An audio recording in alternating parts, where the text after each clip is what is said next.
Chapter 1870. Published at 19th of May, 2023, 10:27 and 6 seconds AM. Chapter 1870. If audio player doesn't work, press stop then play button again. Chapter 1870. That's it. Lionel took a deep breath. Truthfully, waving this lance spear around was much more troublesome than the enemies themselves. No beast he crossed seemed to be capable of lasting even a single strike. The value of holding a silver-grade spear while facing what Lionel assumed were bronze-grade threats in the eyes of this tribulation was undeniable. As time passed, Lionel realized that reserving Knight's charge was actually a foolish decision, and his skill in wielding the spear increased with every exchange. Rather than relying on his own strength to gather up momentum, he would execute Knight's charge in short bursts, cleverly applying it to accelerate his attack speed and potency, while keeping his attacks entirely unpredictable. Knight's charge didn't seem to have any limitations on it at all. There was no cooldown, and it didn't take anything out of Lionel's stamina, making him realize just how valuable these treasure territories were. The only limitations were that once a distance had been chosen, the charge couldn't be stopped, that there was a limited range of about 100 meters, and finally, it could only be used in a straight line directly ahead of Lionel. When Lionel made this adjustment, he began to shred through opposition, and the rate his stamina drained at was even less than it had been before. This led to an exaggerated result where it didn't even seem like he was sweating as he battled. This time Lionel faced off against Cloud Race Man. He had faced off against quite a number of other races by this point. In fact, as Nelligan's words had made quite obvious, by this stage, most humans would have either been eliminated or have chosen to withdraw themselves, so this outcome was unsurprising. What was more surprising was the fact that Lionel was still here. The Cloud Race Man had thought he had gotten a lucky break to come up against such an easy opponent for his 10th territory, even to the point that he didn't bother to scan Lionel initially. But after a few exchanges and finding himself on the back foot, he realized that he had underestimated Lionel greatly. What shocked the Cloud Race individual the most was the fact that Lionel didn't seem to be trying very hard, as though he was probing something. Gritting his teeth, the runes within his cloud figure shimmered to life, and a wave of strength fell over Lionel. Very quickly, everything about his combat style was downloaded and stored. Eventually, the Cloud Race Man seemed to gain the upper hand, even somewhat suppressing Lionel. Interesting, Lionel thought. The abilities of the Cloud Race were extraordinary. When taken to the logical extreme, and paired with their incredible mental capacities, their battle style could practically allow them to predict the future, just by using the model they had of you in their mind. One of the very first dreams Lionel had ever had for his ability index was to be able to do this, but even until now, he hadn't been able to accomplish it, and that was despite the fact he had gained the ability to scan people with his dream world. And yet people of the Cloud Race could just do so naturally, and without any trouble whatsoever. There's a secret here, and that secret should be hidden within the weakness of this ability. Lionel's battle tactics suddenly changed, and he began to incorporate Knight's charge once again. His battle style became entirely unpredictable and erratic. However, what was fascinating to him was that this didn't throw off the Cloud Race young man. Lionel began to overwhelm the Cloud Race young man not because he became unpredictable, but because his strength simply far outstripped the latter. Eggless novel C. No, let's change tactics. Lionel pulled back his strength and changed tactics again. But once more he began to be suppressed by the Cloud Race young man. Fascinating. Is this ability really flawless? Lionel's gaze flickered, and it landed on the dancing runes within the Cloud Race young man's cloud figure. Maybe the craziest part about this race's ability was just how non-invasive and nigh undetectable it was.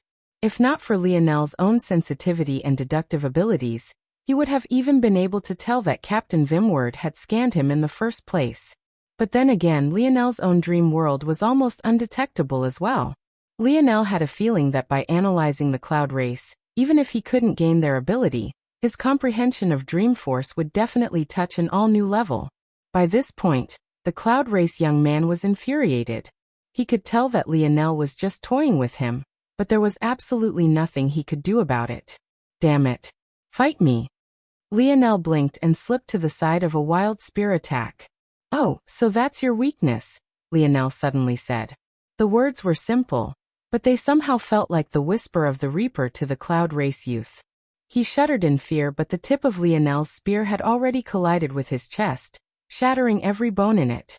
He couldn't even hold on to the spear in his own hands, as it had been ripped out by Lionel. Before he could even land, his body began to vanish.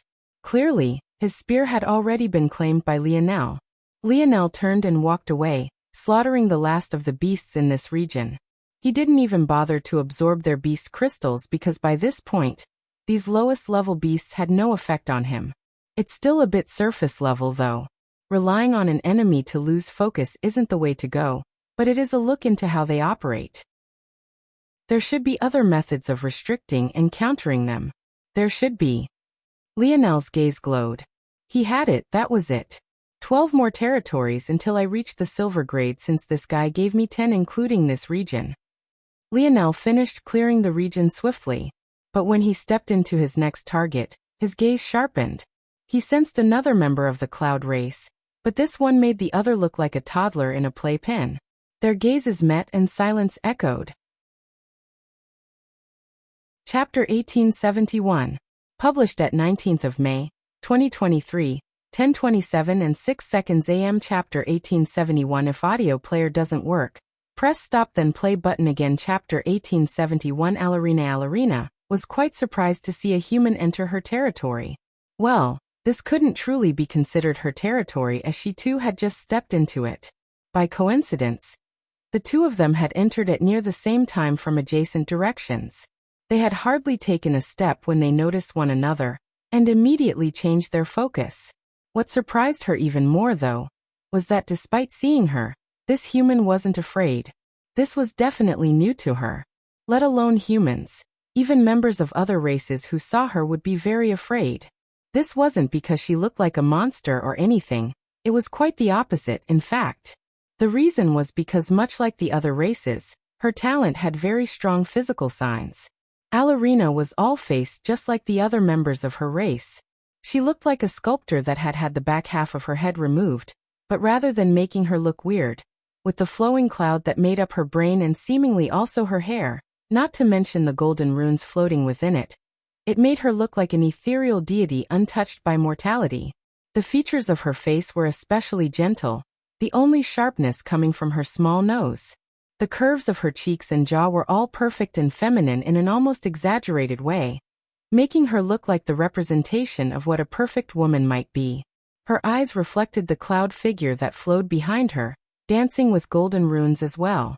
Much like the rest of her race, it made her look like a hollowed mask being carried by a tail of ethereal clouds. If said mask was of a goddess descended from above, that is. Alarina's cherry lips curled, her cloud figure sparkling like twinkling stars. Usually when she did this, most wouldn't be able to stand looking at her anymore, and would turn away in either embarrassment or a feeling of unworthiness. But Lionel simply continued to look at her without a word, his expression not giving much away. He had seen many beauties before. This wasn't enough to move him. Plus, Alarina relied much more on her aura and disposition to pressure him, which was even more fool's gold. If she thought such a thing would work, there was only disappointment in store for her. Eagle Snova one, oh, you're an interesting human, Alarina said lightly. Someone else told me that before. Oh, and where are they now? Since I'm here, isn't it obvious? Alarina released a bell-like laughter. What an arrogant man. Lionel's own lip curled into a sneer. He had heard that one too, but he didn't feel like repeating himself. With a glance at Alarina's spear, he could tell that she had cleared between 20 and 30 regions. This was a far cry from his own almost 90, but given his advantages in this matter, Alarina was definitely very impressive, and that was especially so since she had done it without a special spear like his own. Even so, judging by the armor that coated her voluptuous body, although she hadn't gained a specialty spear, she had definitely received other rewards. Let me see if you have skills warranting that arrogance. Alarina took a step forward and charged, but to her surprise, before she could properly build up momentum, she was interrupted. Lionel activated Knight's charge and crossed the distance to her even faster than what she could muster, lancing his spear forward and aiming right for her chest plate without regard for her gender in the slightest. Alarina's gaze narrowed. Her armor released a light glow and a pulse of light jetted outward with her as the center. Lionel immediately found the speed and power of his spear cut in half. Clang. Taking advantage, Alarina deflected Lionel's blade, sliding her own along its underside and snaking it toward Lionel's throat. It was clear that she was exceptionally skilled, and she had gained quite a bit of practice using her armor as well. But what she didn't expect was Lionel's nonchalant response. Rather than panicking, Lionel slightly shifted the trajectory of his spear, not fighting back against Alarina's blow, but rather deflecting his own spear even further upward. Then he activated Knight's Charge once again, this time for a short distance. His feet shifted and he suddenly covered a 2 feet distance in the blink of an eye, almost as though he had just teleported there. Alarina's spear, which had been aimed for Lionel's throat, was found to be off course due to Lionel's slight adjustment, and it barely slid by and over his shoulder by a centimeter or two. Bang! Alarina suffered a solid knee to her torso. Lionel had used the momentum of Knight's Charge to not only dodge, but to also gather up strength for this attack. And the results were devastating. Alarina, caught off guard, had all the wind in her body knocked out. A mouthful of blood flying from her soft cherry lips as she was sent flying backward like a cannonball. Lionel shifted his lance-like spear again, and activated Knight's Charge once more, closing the distance between himself and Alarina in a blink. Alarina, despite being disoriented, reacted quickly, activating her armor's ability once more and half Lionel's strength and speed. But her timing this time was off. Lionel's Knight's Charge stopped just outside the range of the ripple of life before he activated Knight's Charge again, and swung down with a vicious momentum. Bang! Alarina coughed out another mouthful of blood, her inner organs rattling. It was only now she realized that Lionel's strength and raw speed were so much greater than her own. Just how many beast crystals had he swallowed until now? If not for her armor, she would have already been severely injured beyond the point of continuing in this tribulation. She couldn't believe that she was losing so sound to a human. Lionel landed above Alarina, his spear glowing with a fierce light as he pierced downward. One spear to connect the earth and skies. Chapter 1872. Published at 19th of May, 2023, 10:27 and 6 seconds AM. Chapter 1872. If audio player doesn't work, press stop then play button again. Chapter 1872. Awakening. Compared to the last time Lionel had used this strike, it was countless times more powerful, not only because of the spear he was using, but also because his comprehension of spear force was far deeper. Alarina saw the light of death, a completely contradictory concept. It was as though Lionel was gracing her with it rather than throwing her into an abyssal hell of no return. She never thought that she would die in this way. She hadn't even brought out her full strength. However, just when she thought she would die, Lionel's blade came to a sudden stop right above her face. Their eyes met and he pulled back, leaping out from the pit he had created when he first smashed her into the ground and landing at its ledge. Alarina was immediately confused. Why had Lionel spared her? Could it be because she was a woman? This both made her somewhat angry but also uncomfortable at the same time. She wasn't an ungrateful person, but she also wouldn't sell her dignity for her life either. Get up. Lionel's cold voice suddenly knocked her out of her fantasies. Any thought she had of Lionel suddenly falling in love with her seemed to have been thrown out of the window. That wasn't the voice of a man who was enraptured with her and her appearance at all. Alarina had already been standing to begin with. She had no idea what was going on, so she had already been ready to keep fighting. But something about the sound of Lionel's voice and his gaze made her feel a combination of suffocated and infuriated. You are the most powerful member of the cloud race in this tribulation, right? Then show me your real strength before I send you away. Alarina was far too arrogant, and had ended up losing before she even knew what was happening. However, Lionel's vision was far beyond this tribulation. He already didn't plan on coming in second place to anyone. The more important thing to him was learning more about the cloud race, so that he could counter them better in the future. Currently, the cloud race had infiltrated the human domain, and their claws were sunk far deeper than Lionel knew. That much he was certain of. If he wanted to deal with them, would need something more tangible than what he had. And there was no better target than one of their absolute geniuses. When Alarina heard Lionel's words, she gripped her spear so hard that her fingers bled and her figure trembled. Clenching her jaw, she looked toward Lionel, the golden runes dancing in her cloud figure beginning to tremble as well. She didn't say a single word. There was nothing else to say. She would make him regret the choice he had made to spare her, and then humiliate her. Deep within the territory of Earth, all seemed peaceful. Ever since Lionel's return, everything had flowed smoothly, from the destruction of the Zoltine faith and the four great families, to the subduing of the Thrusting Skies sector, and the expulsion of the Viola family. Everything had gone perfectly. The absence of Lionel didn't even seem to be felt, and all things continued to run smoothly. But all things would seem to be perfect until the day they weren't. Boom. The explosion came suddenly, and without the slightest hint of warning. Almost instantly, half of the Ascension tree that acted as the Ascension Empire's capital was covered in a blinding pillar of flames that seemed to want to engulf it all. Guards that had been on patrol hurried to figure out what was happening, only for their own comrades to suddenly turn on them without reason. Several golden spears pierced through the backs of loyal Imperial guards. They hardly had time to look back in shock toward faces they had known for decades before they collapsed to the ground with unwillingness, their consciousnesses fading to nothing. All hell had broken loose, and though a call to arms was immediately sent to many of the highest noble families of Earth, to the surprise of many of the court ministers, some directly ignored the summons as though they had never received it at all, locking down their own territories and forming their own small countries, defecting from the Ascension Empire. At that moment, on the second of Earth's 2 moons, Avalon, King Arthur sat on his throne, Queen Guinevere to his side. Before him, there was the smiling face of a member of the Lavis family, a young man with flowing golden hair and blinding golden eyes. It's time, King Arthur. The attack should have gotten underway already. You only need to do what the others have and Avalon will be yours. Close your borders, declare independence, and when the times comes, reject delegation.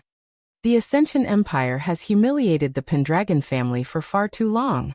You are a people of royalty, and yet you've been downgraded to the status of a mere duke. I can understand your frustration. The Fox family haven't done anything to deserve the role they've had ever since they conquered Earth to begin with. Even now, they rely on a childlike prince to handle everything for them. And do you think that this is really that prince's doing? Arthur's gaze sharpened, and the young man chuckled. Does it even make sense to you that a young man who's lost over 2 decades of progress in comparison to his peers can still be this far ahead? Who else do you think is working behind the scenes to ensure that all of this happens if not the Morales? He and the Morales must really think everyone is a fool. The young man didn't realize that as he spoke, Arthur's grip on his throne began tighter and tighter while Guinevere's lips pressed into a line. Even so, if you looked at the latter more closely, it was clear that this was a practiced gesture to hold back her laughter. We will expose them for the frauds they are, and then everyone will turn on the Morales family as they should. When they face the pressure of the entire human domain, they will crumble like dash. Crack. Arthur's throne shattered as he stood to his feet. He's just a child, huh? No one could possibly lose to him, right? He's nothing more than a convenient puppet on a string, HM. Then why did I lose to him? The young man was stunned, but Arthur had already unsheathed his sword. Before he could react, he found himself looking at his own headless body, his eyes widened in shock.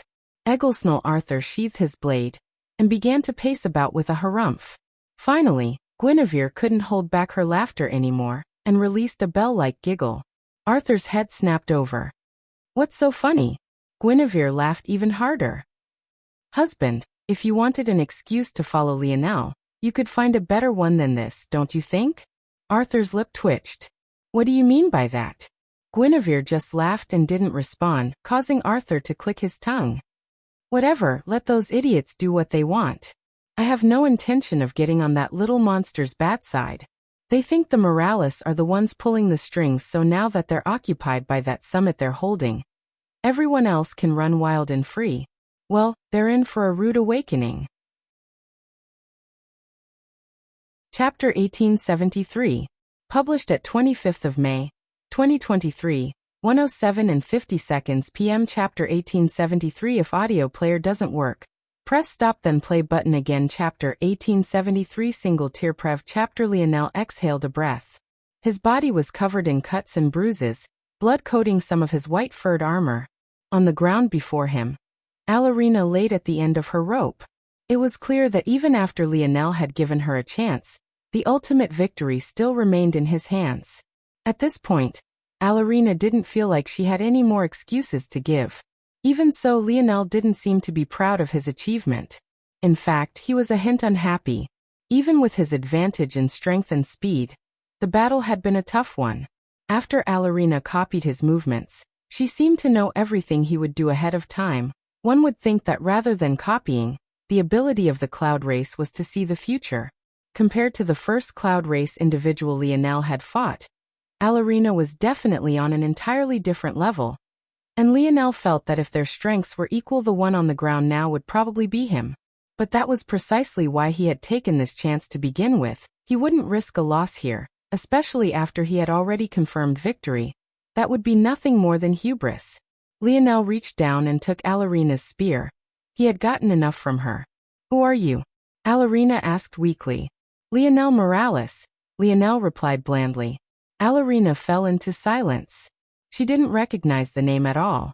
Not only had she lost to a human, but he didn't even seem to be a place she recognized. Or maybe he was, but was from a weaker family. But then how did he get his hands on a spear domain ring? There was no way the stronger families would allow the weak to monopolize such a treasure. Unfortunately, Lionel didn't have the answers she was looking for. Alarina's body shimmered out of existence, leaving behind nothing but her armor. Lionel looked at the armor for a moment before shaking his head. Truthfully, although his own armor had less functionality, he preferred it. Reaching down, he picked up the armor and thought for a moment. Although he didn't want the armor, it still felt foolish to just leave it. He thought about modifying it, but the main problem was that without little Tali by his side, manipulating metal was too difficult. An idea flashed in Lionel's mind. Obviously, since this armor had been left behind, he could use it. Though Alarina was a member of the cloud race and not a human, she still had the more petite body of a human woman, meaning her and Lionel's sizes couldn't be compared. This meant one thing. The armor had shape and size-changing functionality. I can take advantage of that. Lionel began to take the armor apart quickly, finding the force arts responsible for the shape changing. After making sure to preserve them, he began to restructure the other force arts, piecing together what he had while throwing away much of it. Good. About an hour later, Lionel finished. What was left of the robust armor were just a few wrist, elbow, knee, ankle, and neck bands. Every time Lionel snapped one piece on, a radiant aura would echo outward and seamlessly fuse with his hermit-like armor. Soon, it became exceptionally subtle. It was hard to tell he had changed anything at all. But the aura his armor exuded alone seemed far more powerful. Grabbing Alarina's spear, he allowed it to fuse with his original spear. With a whoosh, his spear broke through the bronze grade and entered the silver grade. Lionel waved the spear around for a moment, and then looked at the lance spear. He decided to keep using the latter since it came with the added functionality of Knight's Charge. After exhaling a breath, Lionel's gaze sharpened. Bring it on. With a thought, Lionel's territories fused and the roar of beasts began to echo. The powerful evolved beasts spawned one after, their furious roars echoing with greater and greater vitality with every passing moment. Lionel took a step and vanished. His white fur coat fluttered. With a spear strapped to his back and one in his hands, he dove into another bloodthirsty battle. The commotion that gripped Earth seemed to have overturned everything. There was chaos, and yet in some regions everything was quiet, too quiet. It was as though pockets of different worlds were forming along the planet's surface one after another. Hacker Hutch stood in the midst of the commotion, stunned. He didn't quite know how to react to this situation. His blade, which had always lusted for battle, seemed to have gone dull. Inwardly he sighed. Despite the fact his improvements had allowed him to keep living, he had always felt old at heart.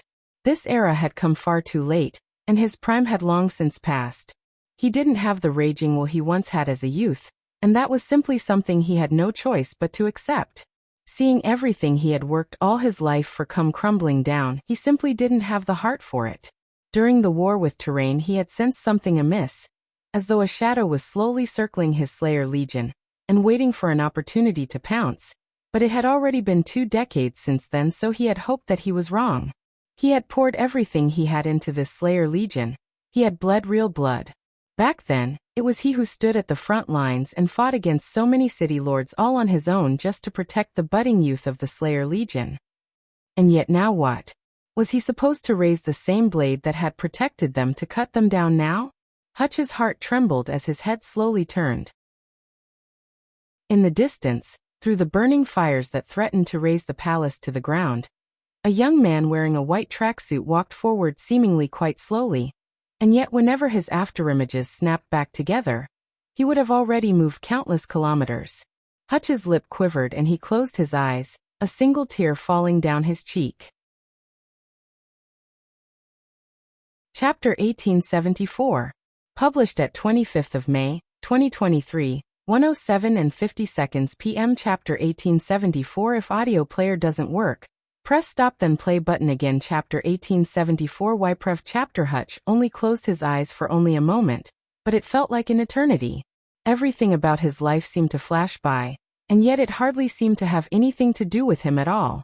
No matter what memory he recalled, they always seemed to revolve around the very same little boy, his pride and joy. His grandson. Hutch didn't know when it was he had completely lost his grip on Ellerin. Maybe he was too focused on the Slayer Legion. Maybe it was because he placed too much emphasis on his loyalty, neglecting the needs of the child. Maybe he hadn't shown the little one enough love, enough care, enough affection. He had always closed one eye to such events. Even back then when his grandson had held a blade to his neck, seemingly thinking that Hutch was unconscious. Hutch had been aware of his surroundings the whole time. He had even been naively happy when his grandson chose not to kill him, as though this was something a person should get extra points for. When Hutch opened his eyes again, though it had only been a moment, his grandson was already just 5 meters from him. Even amidst the chaos, there seemed to be a moment of silence. The tear that streamed down Hutch's cheek fell to the ground, and seemed to quickly vanish.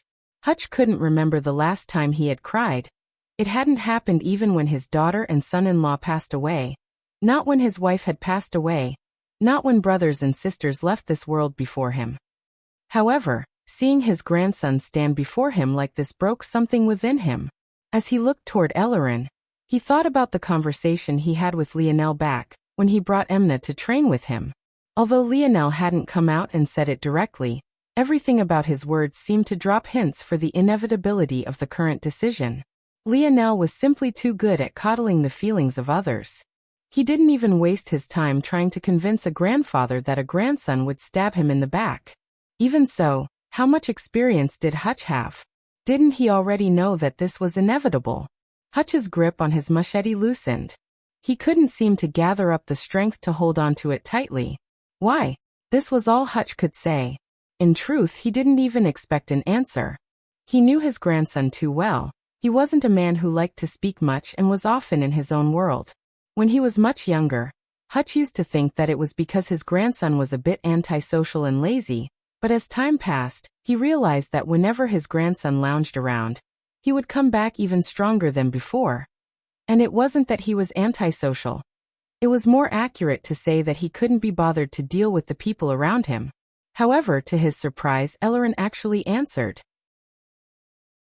It was a short and succinct answer, but it was an answer nonetheless. The Ascension Empire killed my parents. The Ascension Empire deserves death. There didn't seem to be any rage or fury in Ellerin's words. He simply stated them with the ease of talking about the weather. His gaze didn't fluctuate, his radiance didn't dim, his expression didn't even flicker. Hutch tried to open his mouth to respond, but everything felt empty. Ellerin's parents didn't have the necessary talent. This was something their gene assessment made very clear. They lived very normal lives and didn't even interact with Hutch very much due to his own duties. Hutch was just lucky that he was privy to the truth of the Slayer Legion, and as such, was able to allow some members of his family the freedom to be normal. Others were much less lucky, completely unaware that the rebellion of the Slayer Legion was a facade. They embroiled their entire lives in that fight. It was likely due to this dissatisfaction that so many had turned on the Empire now. One could easily imagine, then, how Elleren's parents had died. As two completely normal individuals, they were almost guaranteed to become invalids. When the metamorphosis descended, they were among the first to fall from the skies, being crushed to death even before the awakening of their ability index could fail. Elleren was far too intelligent. It was easy to put two and two together, even without having all of the information.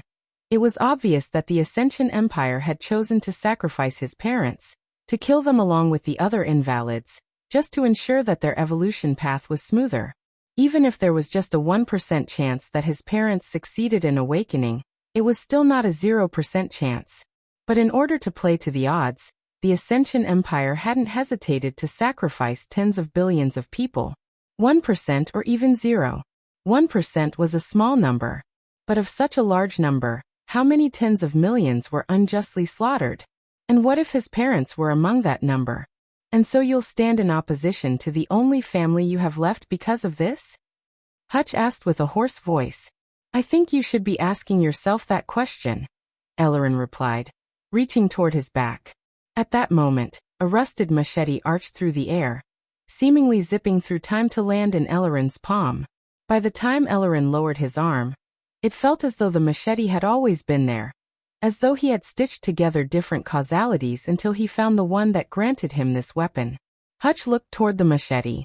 He recognized it all too well. By now it was decades old, forged of Earth's third-dimensional technologies. It was the very same machete he had gifted his daughter for her 13th birthday. Although she never had the talent for it, she swung it around every day with a childish enthusiasm. Hutch could still remember that look of excitement on her little face, and years of pain and agony came flooding forward all at once. Hutch howled into the skies with a hint of madness in his eyes as he and his grandson attacked at the same time. Chapter 1875. Published at 25th of May, 2023, 1:07 and 50 seconds p.m. Chapter 1875. If audio player doesn't work, press stop then play button again. Chapter 1875. Smile Prev. Chapter. Hutch's skin reddened, his eyes glazing over with a furious intent. When he swung his machete, it looked as though a crimson wave followed his every action.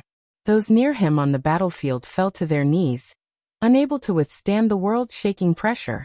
Elleren calmly stepped forward, his own blade moving quite slowly, and yet it reached his grandfather just in time. The two seemed to glide by one another, barely touching. All noise vanished, and the world seemed to freeze before all hell broke loose. Clang. Boom. The glancing blow caused a booming wind to slice in all directions. Elleren's pristinely white tracksuit rustled wildly within the wind, almost as though it was trying to rip a path off of his body. At the same, Hutch's shirt was shredded to pieces, revealing a bronzed and powerful figure that didn't seem to match the old features of his face in the slightest. The two only paused for a moment before their strengths erupted. Their figures danced around the battlefield, every clash leaving a crater in their wake, and yet their creation seemed to lag behind, taking 3 collisions before the earth seemed to catch up to what was happening and finally collapse. Hutch's enraged howls echoed all across the earth, the pain and fury within them causing the hearts of all those who heard it to race uncontrollably. He fought like an absolute madman. None of his strikes seemed to have any sort of reason to them. He sliced from all angles, gathering momentum from impossible positions, and erupting from irreparable positions. Elleren calmly countered. Anyone with the eyesight to keep up with what was happening felt as though 3 of Elleren were fighting just 1 of Hutch. Due to this, his slow movements always seemed to counter his grandfather's fast and erratic ones with ease. However, on the other side, Hutch didn't seem to be struggling very much at all either. His stamina felt endless, and the bloody ocean wave that was his blade was relentless and all-encompassing. This was the first time in a long while those of Earth had seen Hutch battle. And for some, this was the first time period. The old glory of the hacker Hutch name seemed to have been entirely forgotten, but on this day it was revitalized. No one felt that it was too weak that Hutch hadn't won yet.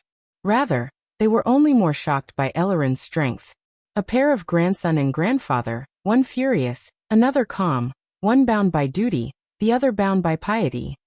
Bang, bang, bang. Blade force rippled out in all directions, bringing with it a suffocating sort of presence. A cyclone of the sharp force twirled around the two of them, shredding apart everything in its path and suffocating all opposition. It reached the point where it was almost impossible to hold any other battles in the vicinity, as the pair completely went all out without a hint of their familial ties holding them back. Hutch's blade pierced forward, shredding forth like a torrential storm. Rather than a blade, it looked far more like a meat grinder. Blade force stuck out in all directions, rotating akin a drill, and yet having no form or shape at the same time. The more the battle went on, the more violent Hutch's blade force seemed to become. And yet it was this very violence that he somehow also seemed to have absolute perfect control over. Ellerin gilded back, his arm shifting forward to parry with his own blade just once. And yet the after images of over 10 blades formed at once, causing 10 echoes to resound as he glided back another step. Despite his clever dispersal, Hutch's blade was relentless. The 10 strikes seemed to disperse some of the circulation patterns on the rotating force, but the total number were far too numerous. For the first time, Ellerin's expression changed somewhat, and his gaze narrowed as his grandfather's blade continued forward unimpeded. The blade appeared before him, ready to pierce through his head, but at that moment Ellerin's figure seemed to ripple. The blade that should have taken his head passed right through him, as though striking a puddle of water, and piercing a reflective image instead of the target. The momentum of Hutch's blade died and Ellerin's own blade danced. At that moment, the rust on the blade seemed to flake off one peel of gruesome brown red at a time, falling to the ground like the fall of an ashen snow. The strike was perfect, so perfect that the wind sang and the stars shimmered, the force of the world guiding his blade toward Hutch's neck. Hutch reacted quickly, blade force rippling out of his body like a sharp nail, radiating in all directions. It only paused Ellerin's machete for a moment, but it was enough time for him to pull back his own blade. He raised the hilt to his neck, separating his ring and middle finger to allow Ellerin's blade to perfectly land in the space between all while deflecting his blow. Ellerin reacted nonchalantly, twisting his wrist slightly in an attempt to sever his grandfather's fingers. However, Hutch's battle experience was high. He clamped his fingers down first and pushed down, changing the direction of Ellerin's blade and countering his twist. He released the blade a moment later, stepping forward with a made look in his eye. There was nothing between him and his grandson anymore, no fictitious barriers, no heavy tolls, no blade. Hutch's free hand pierced forward, covered by blade force as he thrust toward Ellerin's chest with a vicious light in his eye. His life flashed before his eyes once again. The day he was assessed to have talent and shipped away from his own parent. The day he made his first friends. The day he picked out the weapon that called to him. The day he met the love of his life. The day they had their first child. The day he carried his grandson in his arms for the first time, only to be forced to put him down and escape into the night, so that his daughter wouldn't be forced to feel his separation again. The day he appeared in their lives again to whisk their son away. The furious light in Hutch's gaze blurred, flooding over with tears. However, his speed didn't lessen and his striking power didn't weaken. Even so, just before his fingers pierced a hole through his grandson's chest, a mind-flooding pain coursed through his own body. PCHU. Hutch's actions came to a stop. He looked up, only to find that his grandson's figure was becoming blurry for more reasons than just the tears in his eyes. Soon Ellerin's figure vanished entirely. Hutch looked down, his gaze landing on a blade as its last hints of rust fell away and drifted into the wind. Silence echoed through the battlefield. It was palpable, an almost harsh sort of silence, suffocating, even. It wrapped his hands around their throats and squeezed even as they turned purple and blue. Hutch looked up from the blade, looking into the skies. Maybe only he knew what he was looking for. But he did suddenly smile, a smile of endless relief. He slowly fell from the blade, sinking into endless darkness. Chapter 1876. Published at 25th of May, 2023, 1:07 and 50 seconds p.m. Chapter 1876. If audio player doesn't work, press stop then play button again. Chapter 1876. When? Previous chapter. Ellerin watched as his grandfather slid off of his blade. He seemed to frown slightly before his brows smoothed out. By now the way he and Hutch saw the world was simply far too different. Hutch was still bound by his duty even now, But Ellerin had no loyalty to anyone outside of himself. There were many things that he couldn't be bothered to explain even to his grandfather, but now he felt lighter. Even so, Ellerin was aware that his grandfather had gone easy on him. Not once did Hutch use his spatial affinity, of which he potentially had the highest on the entirety of Earth. There was a reason Hutch was probably one of the most talented raw combatants Earth had.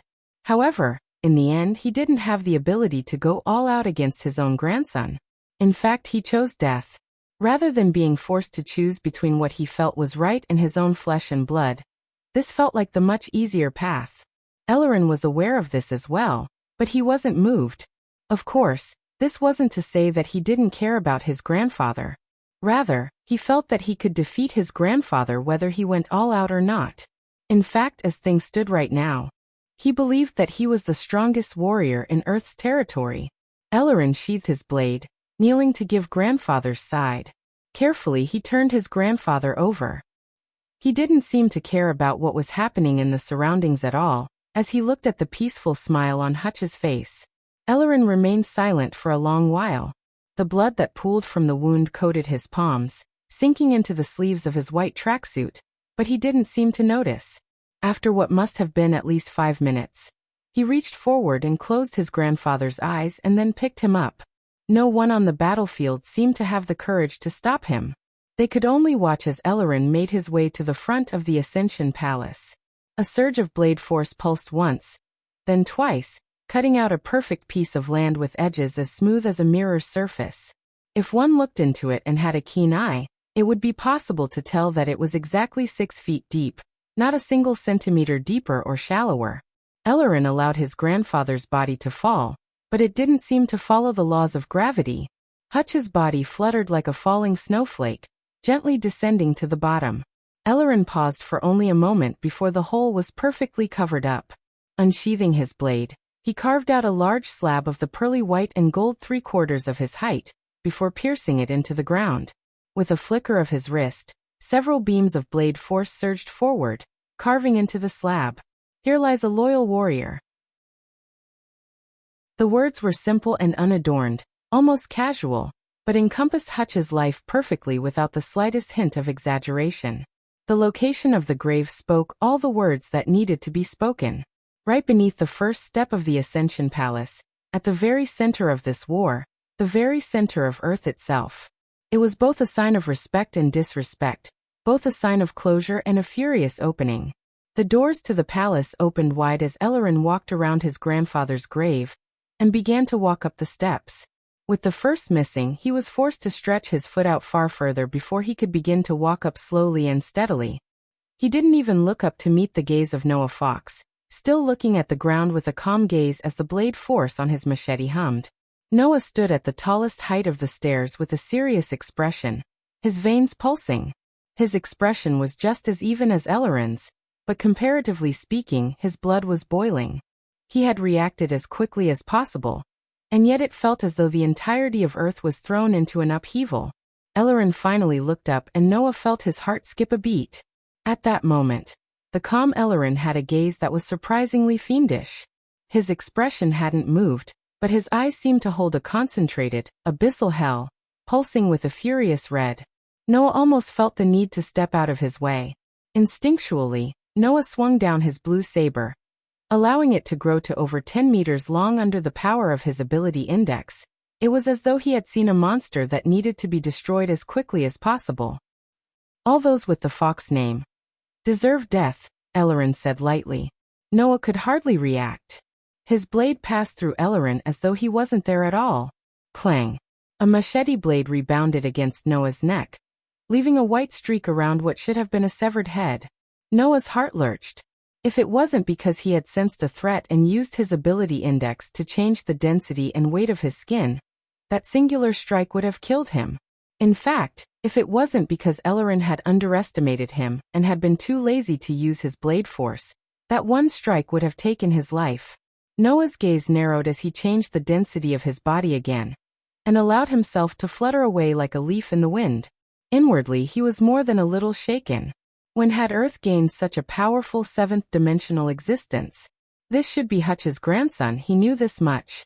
But he hadn't displayed any outstanding abilities ever since the invasion of Terrain. Just what was going on here? Just as Noah was thinking, he inexplicably found himself standing in the same place he had been before, as though he had never fluttered away to begin with. His heart leapt into his throat. How had this happened? Before he could think, Elleren's blade was already descending with no intention of clanging against his neck again. A bright blade force swung forth with it. Chapter 1877. Published at 25th of May, 2023, 1:07:50 p.m. Chapter 1877. If audio player doesn't work, press stop then play button again. Chapter 1877. Patience Prev. Chapter Aina sat in silent meditation, her aura in perfect balance. She took deep breaths, controlling her inhale and exhale in cycles that lasted sometimes up to several minutes. Suddenly, she opened her eyes just as there was a light knock to her in Lionel's room. Yes, you can enter. Savon came in with a worried expression on her face, one that actually caused Aina to laugh slightly. What is it? Savon was speechless. Why are you laughing? This is serious. I don't know, this is just the first time in a while I've seen anything but a smile on your face. I found it interesting. Savon blushed, seemingly understanding what Aina was getting at. But then she remembered that she wasn't entirely without ammo in this conversation. You're one to talk, I can still smell it in the air. Aina suddenly panicked. Smell? What smell? Aina's head snapped around before she froze. This time it was her turn to blush. There was no smell. Clearly Savon was just making fun of her, and had won this round. Savon's laughter echoed like a silver bell. She was very used to Aina's shyness, and she used to have all sorts of fun making fun of her. After the metamorphosis, she had thought that maybe all their previous interactions had all been an act, but by now, she knew that it wasn't that the Aina she had known was fake, it was only that it was just one dimension of who she was. That Aina was just as real as this one. Aina rolled her eyes and coughed slightly, trying to clear her embarrassment. Didn't you come here for something important? Look at you making fun of me, I'm innocent. Yeah, sure, Savon laughed. About as innocent as a death row inmate. Seeing that Aina was too flustered to respond, Savon graciously took her victory, and remembered that she had indeed come for something quite serious. They've attacked, and according to the news, Hutch has died already by the hands of his grandson. Aina fell into silence. She knew that Hutch was quite important to Lionel, although she had never interacted much with the man personally. Even so, it was impossible for her not to feel anything simply for the fact that Lionel had always seen him as a mentor. That said, before he had left, Lionel had known that this was a distinct possibility. No parent wanted to end their child's life, and there was definitely no grandparent who wanted their grandchild's life. However, Hutch had been unlucky in two ways. He had not only outlived his children, but he was faced with trouble of standing in opposition to his grandson. It was simply impossible for him to survive both. So even without being there, Lionel knew that Hutch would choose to die rather than make such a voice.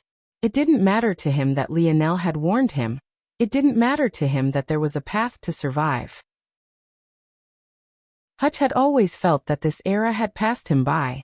Despite his talent, he never really felt the same passion he had in his youth, and maybe that was because he had simply lost too much. Even so, regardless of whether this was his choice or not, Aina knew that Lionel would take it quite hard. What should we do? Savon asked. Aina took a deep breath and exhaled. Nothing. Now isn't the time yet. Savon's gaze flickered. Even with the capital being burned down? Aina shook her head and smiled bitterly. She couldn't repeat what Lionel had said before he left. Her thoughts flashed and she remembered that annoying smirk on his face. Let that old man sweat a bit, is what he had said. That man was really too much. This was an existential crisis, but he could only see his beef with his own grandfather. Of course, Aina knew the real Lionel. More likely than not, it was something that he was too lazy to explain. If he could stop the unnecessary deaths, he would, but he wasn't some sort of god. There was a limit to what he could predict and prepare for. At the same time, there was definitely something tying Emperor Fox's hands, likely the same thing tying down the four great families. It didn't make sense if only one side faced restrictions while the other side didn't.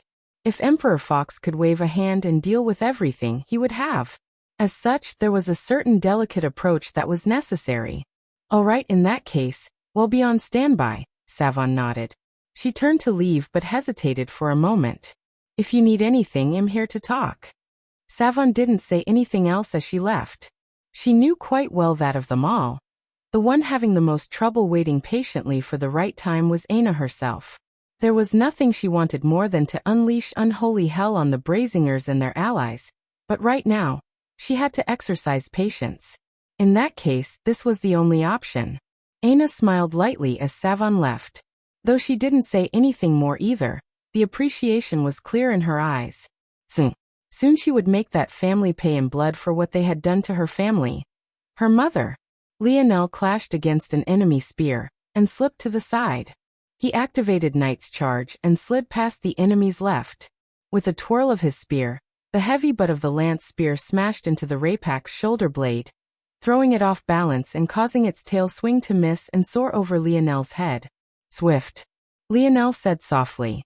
His feet pivoted and the tip of his lance spear trembled, not feeling nearly as heavy as it once did. Bang, bang, bang. He pierced through space through 3 locations. At the same time, time layered as well, staking 3 strikes at each one of the 3 locations and piercing right through the Rapak's vital points.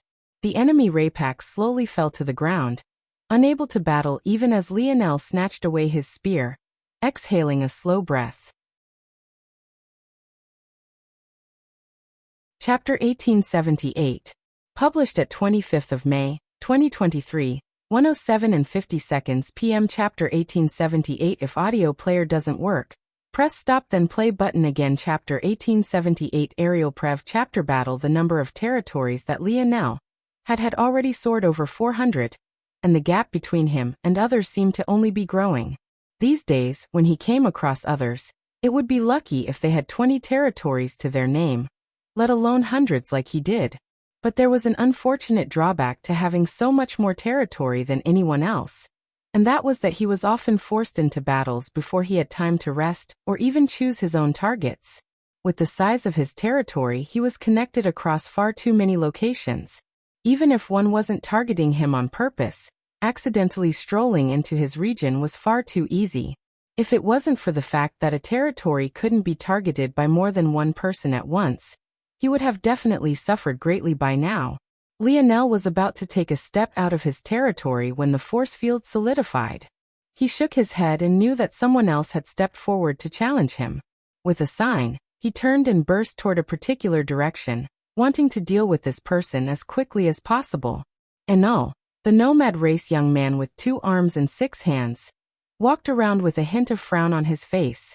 He felt that something was off about his surroundings, but he couldn't quite understand what it was. It was like the territories were being suffocated by something, but it wasn't immediately obvious what it was. His first assumption was that it was Idrim. Usually, the tribulation would do certain things to force battle and force the geniuses to face off against one another. For example, the fact that you couldn't absorb the strength of a defeated enemy was a conscious choice rather than a bug.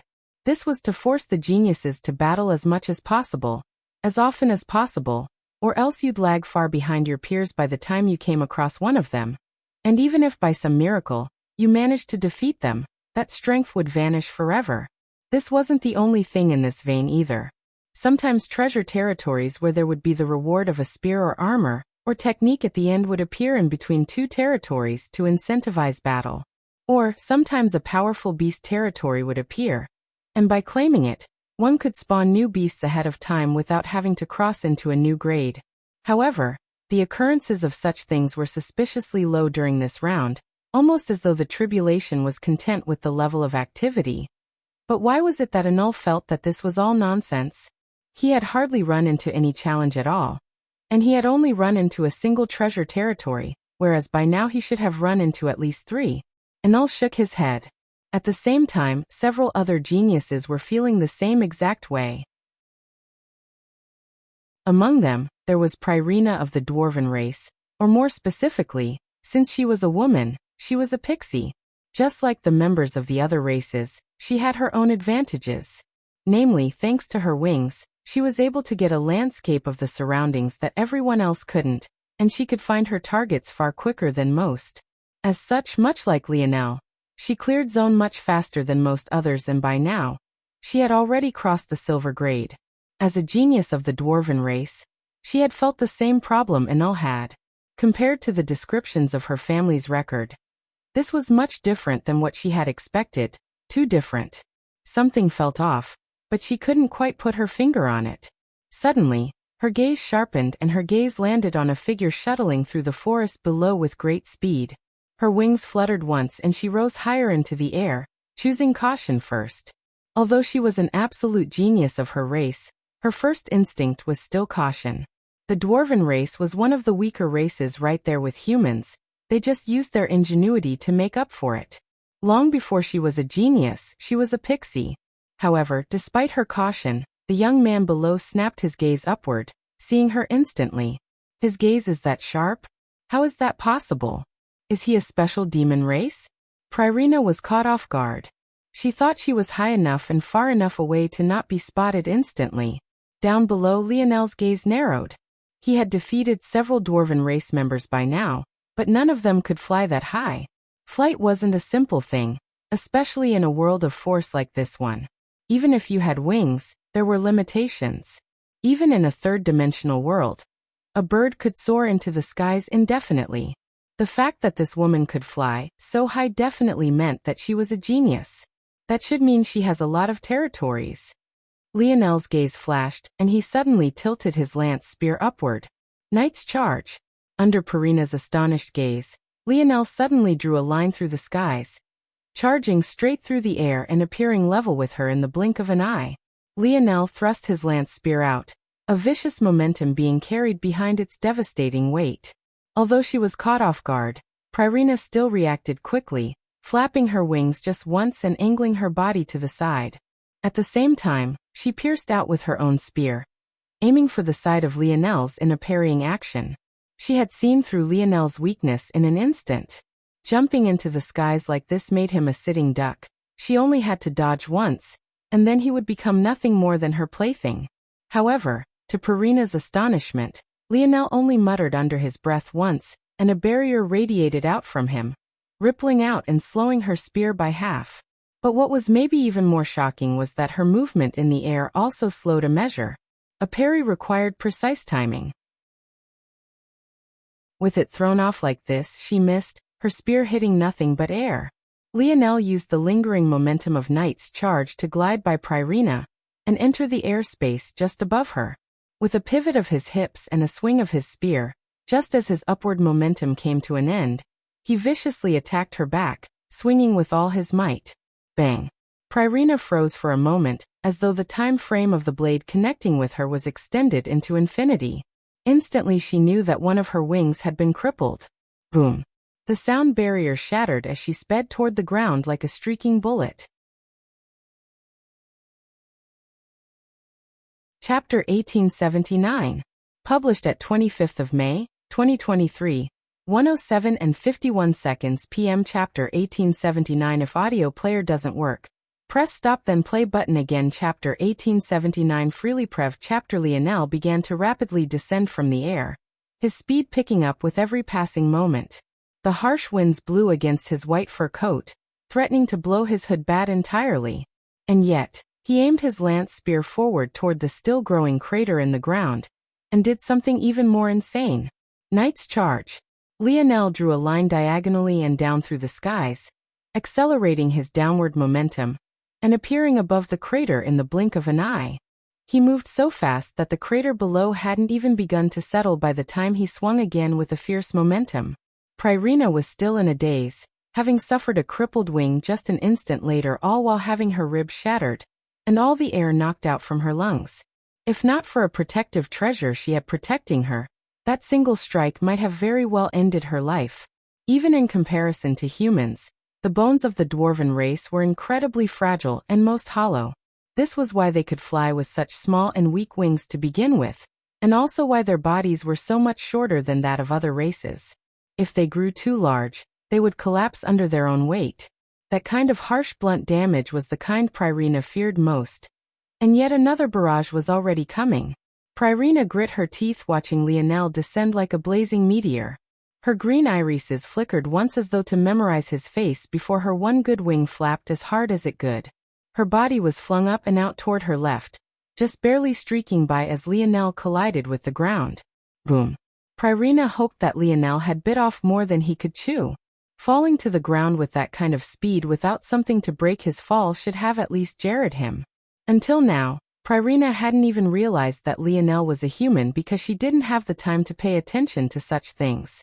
To her, he must have been from a sturdy race, which was why he dared to do such a thing. But so long as he missed her, he would have to deal with the impact all on his own. To her shock, though, that weird blue ripple formed again, slowing Lionel's fall just when it seemed that he would cause himself devastating injury. Even so, half of that impact's strength should have been enough to harm him severely. Or so Pryrina thought. Unfortunately for her, she was measuring Lionel by the standards of her current body, and upscaling it to a race with stronger bones than her own. This seemed logical to her because she didn't think anyone could clear territories faster than she could. But she was wrong. Not only had Lionel cleared far more, his body was far sturdier as a result. He had consumed easily what amounted to be at least 50% more beast crystals than the person in second place currently. Comparing her current body to his own was asking to be humiliated. Pryrina spiraled into the ground with a somewhat helpless expression as she watched Lionel spring up as though nothing had happened, shooting toward her direction with yet another knight's charge. Inwardly, she was exasperated. Who had allowed this human to gain a weapon with such an ability attached to it? Wait, human. Pryrina's eyes widened as Lionel's spear descended. Wait. I have something useful for you. Don't kill me. The dwarven race didn't have the same culture of valiance that the other races did. They placed survival first and foremost, and they sought it at any cost. Another genius might have felt too prideful to beg, but Pryrina felt that in the face of someone obviously stronger than you, such pride was only useful in getting you killed faster. Lionel didn't originally have the intention of killing Pryrina to begin with. He had killed a few geniuses during these tribulations, but those were either people who had pissed him off or didn't know how to give in. He didn't have the time to coddle everyone. His spear came to a stop just above Pryrina's head. Pryrina, who had closed her eyes, slowly opened them again, and sighed a breath of relief. However, she panicked again when she saw that Lionel was reaching for her spear. Wait! Lionel frowned, looking to raise his spear again. What was this woman trying to pull here, exactly? He didn't have the patience for this. Also, he could tell that her power wasn't bad, and given her flight advantage, she should have cleared quite a number of territories. Lionel didn't understand why he should spare such a person. Plus, if he spared her, how would they deal with this? The territory barriers wouldn't open up again until one of them was dealt with. Lionel had already tested this. If it could, he might not have backtracked to deal with her first. By now Lionel was getting a bit antsy. He didn't know that everyone was experiencing a shortage of treasure territories due to his actions, so he felt the fact that he only had 2 silver-grade treasures would come back to bite him eventually. All this time, aside from his stronger power and speed, his greatest advantage was that his weapon was better than everyone else's. But now the best he ran into all had silver-grade spears. If he wanted to maintain his advantage, he needed something better, which was why he was pushing so hard to leave his territory. But his territory was so large and had so many entry points that he couldn't even do that without receiving challenge after challenge, so he was already frustrated. If Pryrina tested his patience, she would just have to join the short list of those he had killed in this tribulation. Don't. I have a treasure that can allow one of us to exit a territory unimpeded. It's useful to you, no? If I stay here, no one can enter your territory because it will be in an active state, but you can move freely. Chapter 1880. Published at 25th of May, 2023, 1:07 and 51 seconds p.m. Chapter 1880. If audio player doesn't work, press stop then play button again. Chapter 1880. Even so. Previous chapter. Lionel paused, his gaze flickering. This sounded like a top-class treasure, but even without his usual thinking speed, he could already see several drawbacks to it. For one, Even if you can leave your territory, just like Pyrrhina said, it would still be in an active state. As such, there would be a lot of things you couldn't do, like fusing new territories into it or beginning to spawn newer and more powerful beasts. This treasure was probably best used as an escape measure to leave the territories of others if you accidentally ran into an opponent far more powerful than yourself. If you used it to escape your own territory, you would always have to come back to it eventually and deal with the enemy you left behind. So, unless you found a powerful treasure on the outside, the end result would be the same. However, considering how rare those were, Lionel wouldn't hold his breath. This was the main problem. If Lionel used Pyrrhina to block off entry to his territory, it would only be useful for so long. By the time he got to the gold grade, not only would he not be able to fuse his territories, but he would also be caught up to by the others due to an inability to spawn beasts. "I'm not interested," Lionel said coldly. "You have two choices. Obediently hand over your spear and you keep your life, or don't and I kill you and take your spear anyway." Pyrrhina sighed when she heard this. She had tried, but at least she wouldn't lose her life. She was hoping to hit the gold grade, but silver wasn't terrible either. It was a slight disappointment, but not devastating. With a flick of her wrist, she sent her spear over to Lionel, but even as she faded away, nursing her injuries, she burned Lionel's face into her mind. Lionel's gaze narrowed slightly. He could tell that while Pyrrhina's outward showing was demure and flexible, her heart burned with a similar fire as all the others. She was an interesting character. Clearly she could lay down her pride, but she had values she wouldn't compromise. When she vanished, an orb and a hidden armor was left behind. Lionel stripped down and placed the hidden armor under everything and then took the orb, tossing it in his palm. This should be the treasure that Pyrrhina was talking about. Lionel didn't care much for it, though he didn't really have any intention of running from a battle, and he didn't think there was anyone who could make him do it either. But there was no need to throw away decent enough treasure. Suddenly Lionel's gaze flickered. She lied. Pyrrhina probably didn't expect Lionel to have the skill to tell. Outside of the person who had claimed the treasure, the true function of a treasure wouldn't magically download its uses into your mind. When Lionel had taken Alarina's armor, he had to learn how to use it himself, and the same was the case for this orb. After looking at it and checking into his force arts, Lionel realized that this orb's ability wasn't as simple as Pyrrhina made it out to be. In fact, it was of the gold grade, and it allowed you to freely change the state of your territory. Lionel realized that if he had taken Pyrrhina up on her offer and left, she could have used his orb to claim his territory for herself, and then rushed away to a new territory while he was away. By the time he came back, he would find himself locked out of his own territory. Of course, to pull that off, Pyrrhina would have to give up the orb and let Lionel control, but who knew what other tricks she had to deal with that? Lionel looked down at the flexible armor he had put on without thinking much, and realized that it too had an ability. What a tricky little woman. I actually thought about accepting her offer too. There were just too many drawbacks. The flexible armor's defense wasn't great, but its ability was very useful. It allowed you to tether a home location onto an object, and have it appear there with a thought. Usually, this would be most useful in helping yourself to avoid danger, but if Pyrrhina had tethered it to the orb instead, she wouldn't have to risk ever losing it to Lionel. She would get the territory, keep her life, and be a large way to the gold grade. Lionel smiled and shook his head. He had a feeling that he would meet this tricky woman again. But next time he would have his ability index. He really wanted to see what tricks she would have for him then. Lionel tossed the orb and caught it. With these two treasures, the rest of this will be even easier. I should hit gold grade by the end of the day. With a thought, Lionel turned his territory into an active one, barring anyone from entering as he rushed out. Finally, he could pick his own target. The turmoil in Earth's territory only seemed to be growing. The dichotomy between regions of chaos and regions of absolute silence was palpable. From space above, it almost looked like different worlds were colliding. On one side there was lush greenery and endless expanses of nature, and on the other there were acres of raging fire and plumes of smoke that fought against the white clouds in the sky.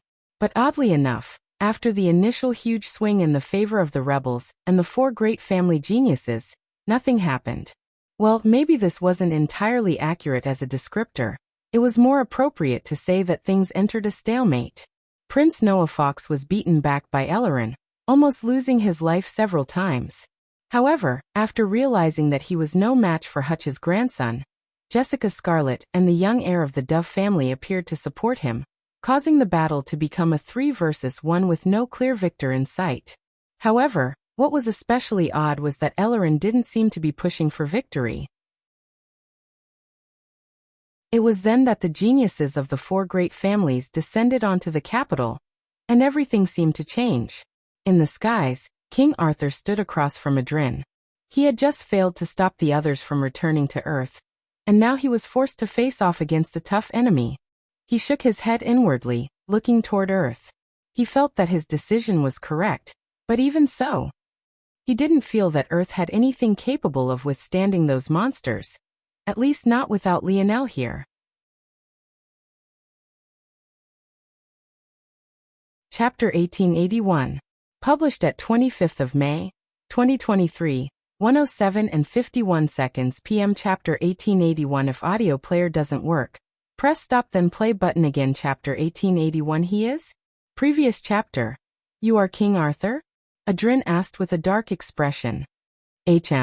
Arthur frowned, not quite understanding the hostility. After all, it was Adrin leading a rebellion, not him. Unless he was made about the death of that blondie from earlier? But he doubted that the relationship between the 4 families was that close. They were more tied by benefits than relationships. At least that was the feeling he got from his years of experience. How could Arthur know that the reason Adrin was unhappy was because the Camelot zone was the very one his sister had almost lost her life in? On top of that, it was the zone that had led little Nana to having such a codependency on Lionel. Sometimes, Adrin wondered who the true elder brother was between the two of them. Of course, Adrin wasn't petty enough to hate Lionel for this. After all, he had returned the favor back, then although Lionel didn't quite need it. That said, that didn't mean he forgave everyone else that was involved. The secrets of what happened back then in the Camelot zone were still relatively unknown. It was hard to tell who had interfered and almost turned it into a unique zone. Even Lionel, who had been targeted as a result of it, wasn't 100% certain of who had acted back then. With that perspective, Adrin didn't have enough animosity toward the Pendragon family to go out of his way to seek them. But now that he was here and bound by duty, it made it convenient. Without answering to Arthur's curiosities, Adrin directly attacked, placing the former on his back foot. Arthur's expression darkened. Ever since he had come into his own with these odd new abilities, he had very rarely met anyone who was his match. In fact, other than when battling his daughter, everything else was far too simple. Unfortunately, it seemed that his work was cut out for him this time. He had only attacked once, but everything seemed to deflect off of those transparent scales that coated Adrin's body. Luckily, they weren't completely out of luck. While Arthur was blocked by Adrin, there were other powerhouses of Camelot more than prepared to make a move. At that moment, Avalon made its first large movements ever since the war over a decade ago. Mordred led a strong troop below, storming into the capital. At first, they were all cautious. With a rebellion like this, maybe one of the biggest issues was actually telling who was friend and who was foe. Mordred hadn't even ruled out the possibility that there might be some enemies hidden within Camelot as well. It was impossible to tell. However, after the rust was kicked off and clear lines were drawn, Mordred's wand danced across the air almost as though she was performing an elegant sword dance. With her as the vanguard and her vicious demon army to her back, they tore a path to the center of the battlefield, trying to effect as much change as they could. Mordred had never felt more powerful. In the past, she would have to patiently accumulate dark force for her spells, even to the point where she felt far more comfortable in the world of demons as opposed to the land where she was born. But after awakening to Shadow Sovereign as her ability index, it felt like she had an entire world of dark force to tap into whenever she wanted. Curses flooded the air, debuffing enemies.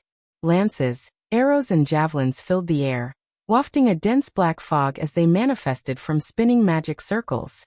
At the same time, the land seemed to be slowly being corrupted step by step. Mordred's demons suddenly shot out from behind her, raising shields and heavy weapons as they cleared the path forward. As the tides of the battle slowly turned, Mordred sighed inwardly. She knew that the other shoe was going to drop soon, mostly because Lionel had made it obvious that it would. If this was enough, he wouldn't have emphasized caution so much at this point. Through the carnage of the battle, up ahead toward the palace that seemed to be about to be burnt down to the ground, the clash of Ellerin and Jessica, Tyrion and Noah entered her sights. She couldn't help but frown when she saw the kind of power Ellerin had. Suddenly, her head turned in a different direction. There's the other shoe. Mordred mumbled in her mind. Mordred looked toward a descending group of youths with a solemn expression.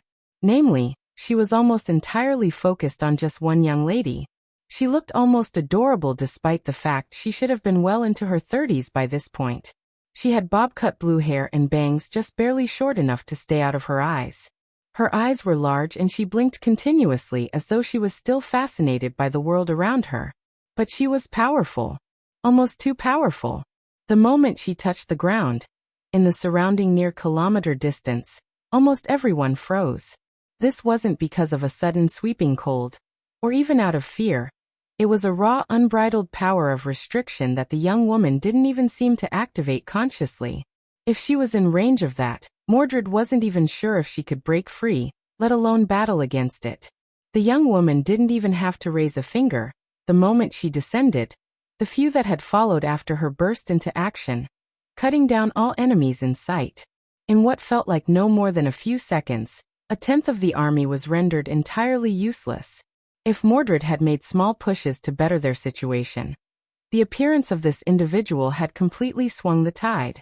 However, just as Mordred was about to grit her teeth, feeling that she was probably the only one who could stop what was happening right now, a man appeared before the ground out of nowhere. He wore a pair of clear glasses, his dressing immaculate as not a single fabric was out of place. He clasped his hands behind his back, and the innocent expression of the young woman seemed to be colored with confusion for a moment. For some reason, she couldn't bind this man as casually as the others. There was a man the people of Earth too often forgot, the man who had the official position of heir to the Ascension Empire, Princess Eleanor's elder brother, Lionel Morales' uncle, and Noah Fox's father. Galerin Fox. Chapter 1882.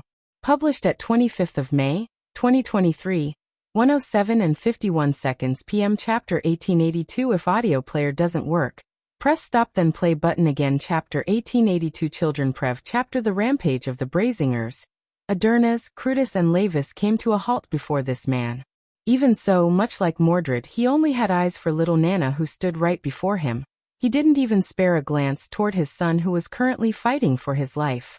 The four great families are not welcome here, Galerin said lightly. I don't have a passion for killing children, so don't force my hand.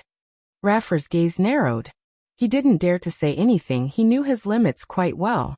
The gap between the sixth dimension and seventh was already something that even the greatest talent had a hard time bridging, let alone the gap between the sixth dimension and a great talent of the seventh dimension like this man. Nana, this man will have to be left up to you, a young man of the Aderna family said. Nana nodded, but didn't make a move immediately. Where is Lionel? I want to talk to him. Galeron's expression was just the same, but he found this line of questioning to be interesting. My nephew has more important matters to deal with. Nephew? You are Lionel's uncle? I am, Galerin replied plainly. Nana hesitated. She didn't want to fight Lionel's uncle. Seeing this scene, the others were exasperated, but without Adrin here, no one dared to order this little powerhouse around with impunity. Plus, although Nana was a little naive, she wasn't a fool. She had the capability of understanding what was at stake just like the rest of them could. Nana bit her lips. Do you know when he will be back? That I do not know. Galerin didn't actually know where Lionel was. The latter had only come by a few weeks ago to inform them of some things before leaving. A lot like his father, his nephew refused to explain anything in clear terms. The two liked to butt heads, but they were practically the same person. Then, excuse me. Nana suddenly moved.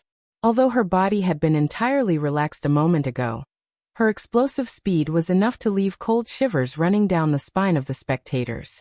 Her delicate palm crashed through the air with more speed than the wind trying to move around it could muster, causing the pressure to accumulate along her skin with an explosive might. Galeron, though the one facing this palm strike, didn't seem to be moved in the slightest. His tidy hair fluttered, and his clothing rippled somewhat. Even before the strike landed, he actually took the time to smooth out those wrinkles before he looked up and pushed his hand forward slowly, as though he was using it as a knife to cut into a soft layer of cake. Nana's large blue eyes blinked. She instinctually reacted to the danger thrumming in her heart, and a layer of transparent blue scaled immediately coated her palm, wrist and up the length of her forearm. The members of the Aderna family who saw this couldn't help but feel their hearts skip a beat. Nana almost never used her lineage factor. Nana had something that could only be described as innate battle sense, something that usually only manifested in Brazingers. Her ability to deploy her power was perfect, and she never used more strength than was necessary. Never. Due to her strength, she would often still have piles of trump cards left unused after a battle. For her to bring out something so core to her greatest power before her first strike even landed said a lot about her opponent. Bang. Galeron's slow hand knife caused Nana to take 3 heavy steps backward. She looked toward her hand as though she was a hint of surprise. She hadn't felt her body trembling like this after an exchange in a very long time. She wasn't even entirely sure of what had just happened. Galeron didn't seem to have used any force, and unlike Elleron's strikes, which only seemed to be slow, Galeron's strike truly was so. Attack speed was higher than movement speed for obvious reasons, and yet it had taken Galeron the entire length of Nana's run toward him to complete his strike. Without speed, there could be no power. This was simple logic. The only way for something to be both powerful and slow was for it to be heavy. However, Galeron lacked in both aspects. His body was as light as a feather, that much Nana was certain of. On top of that, his strike was slow. Nothing seemed to make any sense. "This is the last opportunity one will give you," Galeron said softly. "I don't like to bully children, so please leave." A member of the Crutus family couldn't seem to take it anymore, their green hair whipping about wildly as they pointed a finger toward Galeron. "You say that, and yet didn't you wipe out all 4 of our families? How many innocent children were among that number? Don't bullshit us." Galeron's expression remained unchanged. "Those were not actions taken by me. In addition, speaking of morality in war is a bit foolish, do you not think?" Hearing Galeron say this, the others were speechless. Wasn't he the one who brought up morality first by saying he didn't want to kill children? Which was it, exactly? "I don't see this as a war. I see this as a lashing out by children who are looking to impress their parents." Galeron's gaze shifted and landed on Raffer. In that moment, Raffer shivered from head to toe. Why did it feel like he was completely seen through in that instant? This attack is disorganized, it's clearly sporadic, and it's a shame that the powers that have taken your side can't see that. Or maybe they do and have no choice but to follow through anyway because they've received too many benefits from you. But what I can say is that there is only one way this ends for you, and that's in a complete and utter loss. It was clear that compared to his father and even his own son, the seemingly stoic Galeron was far more talkative. "Oh, is that so?" Raffer forced himself to regain his composure and sneered. "This runs far deeper than you think it does. Come out." Raffer roared. "Is that right?" Galeron pushed his glasses up. "You're calling Fourth Minister Maya, the former Secretary Marquisette Maya. Is that right?" Raffer froze. In fact, Maya, who was prepared to make her move, also froze at that moment.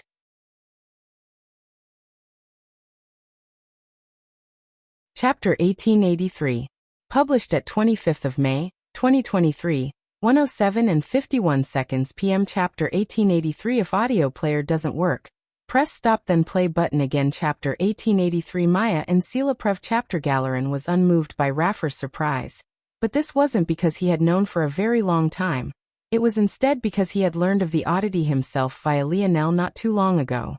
The former Secretary Marquisette Maya, now turned Imperial Minister, was a very odd story, not because it was overly complex, but because of how covert and secretive it had been.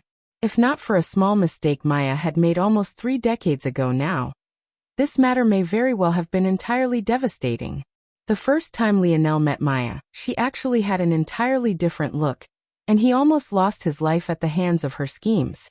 Back then, she had been a captain of the Slayer Legion, and his interactions with her could only be said to have been far from pleasant. The two women, or rather two identities, couldn't have been further from one another. One was a leader of the rebels, and the other was a high official for the Empire. One was obese and quite ugly, while the other was a voluptuous, mature beauty who turned heads just by walking down the street. The two didn't seem to have any connection with one another, and their stories only seemed to diverge more and more as the years went on.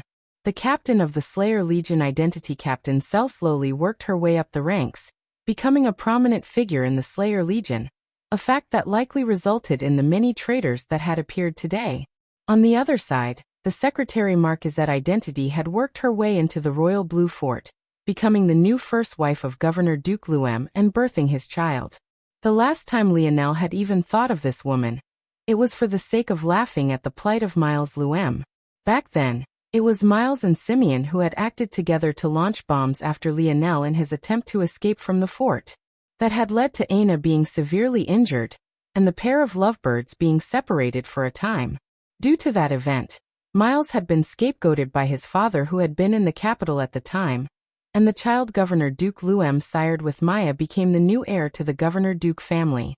This felt like a satisfying conclusion to the story, and it would have been as such had Maya not had a second identity. But between then and now, she had climbed from Secretary Marquisette to wife of Governor Duke to Imperial Minister. What was especially odd about this was that Imperial Minister was a higher status than Secretary Marquisette, but this wasn't necessarily the case for the title of Governor Duke. However, rather than using her child to leverage a Governor Duke position, Maya had chosen to come to the heart of the capital instead, sinking her claws into the heart of both the Slayer Legion and the capital. This woman was very clearly smart, conniving, and exceptionally patient, having laid down her plans for decades. So what had exposed her in the end? It was something quite simple, actually. Her choice in perfume. Back then, Lionel had felt that Captain Cella's fragrance was familiar, but his memory had been far weaker during that time. It was only after he joined Valiant Heart Mountain and replaced his soul force with Dream Force did his memory become sharp to the point of even remembering his time spent as a baby in his mother's arms. After that, all of Lionel's memories were retroactively etched into his mind like stone, quite nearly infallible. Of course, back then, he still hadn't made the connection immediately. While remembering his mother was important to him, knowing the fragrance of a random woman was meaningless to him.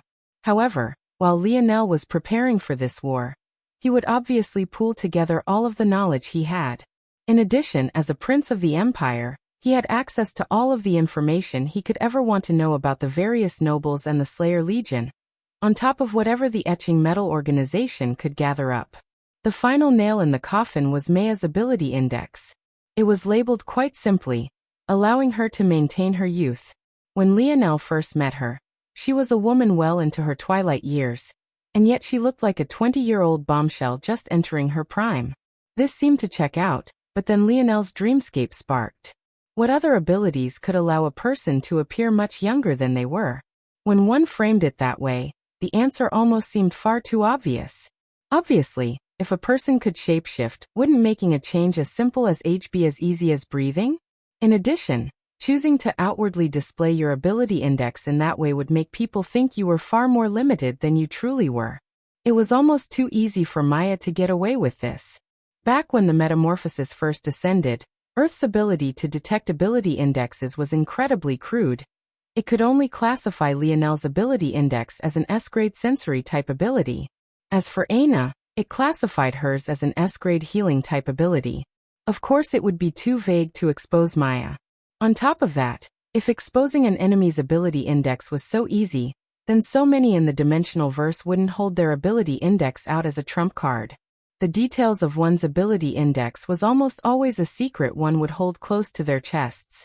Maya would have never thought that her years of diligent planning would be exposed by something so simple. Even now, after Galerin had spoken, She had no idea what had exposed her. Even so, there was nothing she could do but step out slowly. Since it had come to this point, there was no time for more preparation.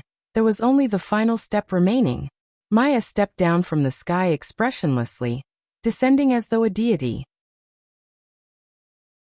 To her back, two very young men followed. While many on the battlefield only looked like they were in the 20s but were really much older, both of these young men truly were that young. With a slight flicker of light, all three changed. And all three became members of the cloud race.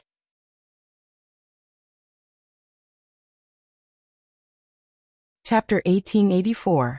Published at 25th of May, 2023, 1:07 and 51 seconds p.m. Chapter 1884. If audio player doesn't work, press stop then play button again. Chapter 1884. Kill Prev chapter. As though this transformation had triggered a change, several that stood in the mess of the battlefield stood to their full height. With a slight shimmer, one after another, cloud race members began to appear. At first, there were just the three in the skies. But very quickly, this number began to jump, seemingly doubling every few seconds. In just a few moments, it had gone from a battle of humans to an assault of the cloud race. No matter where one looked, another would appear. Very quickly, those that remained very much human began to warily look around, wondering just who would turn next, and trying to avoid being stabbed in the back. Mordred's expression suddenly flickered and her figure vanished into the void, swirling into a rotating black hole of dense fog before appearing several meters away. She looked toward where she had just been standing with an ugly expression. Right there, a halberd that would have pierced through her back thrust through the air, a violently rotating wind still circling around it. The attack itself wasn't a big deal, but it was who was on the other end of it that left Mordred feeling her heart plummet. The demons had long since become her family. Seeing her right-hand men turn into members of the cloud race one after another left a lump in her throat. She knew for certain that the only reason this could happen was because those she had called brother had long since died. Mordred's eyes turned red as she gripped her wand tight, her fair and slender fingers trembling. Maya touched down from the skies, her cloud figure fluttering in the wind. Her white dress danced along with it, wafting a familiar and delicate fragrance into the air. Even if you know it no longer matters. You've allowed me far too much time, Maya said lightly. Galarin didn't say anything to Maya. Instead, he looked toward Nana and the others. Pairing yourselves with the cloud race is a bit pathetic, don't you think? Raffer, who had recovered when he realized knowing or not didn't make much of a difference, sneered. You think we owe you something because you call yourselves human? As far as I'm concerned, we're not even of the same race. The disdain Raffer had in his heart for the people of Earth, and maybe even just the humans of the human domain in general, was palpable. Surprisingly, though, when Galarin heard this, he smiled for the first time. Interesting you say that, because I doubt the highest echelon of your Brazinger family think you to be of the same race as them either, let alone of the same family. Those who build their status off of foolish ideals are bound to be swallowed whole by such ideals in the future. Raffer's face paled, his pupils trembling. The words were simple, and yet they seemed to pierce his very soul. Galarin turned from Raffer and sized up Maya before opening his mouth slightly. What is your relationship with Greros? Maya's gaze narrowed when she heard the question. Oh, you might not know him by that name. I mean the member of your race who targeted the chaotic water sector. Maya's pupils constricted into pinholes. Seems like you don't know. A pity. Galarin said lightly. What happened to Joram? Is that his name? Galarin asked, seemingly not expecting an answer.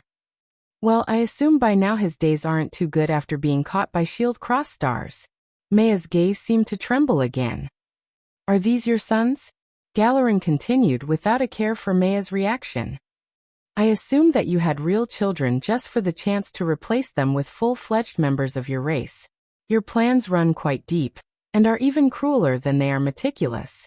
Maya slowly regained her composure, but didn't seem to have the intention of replying directly. Even so, your ending won't be much different from Joram.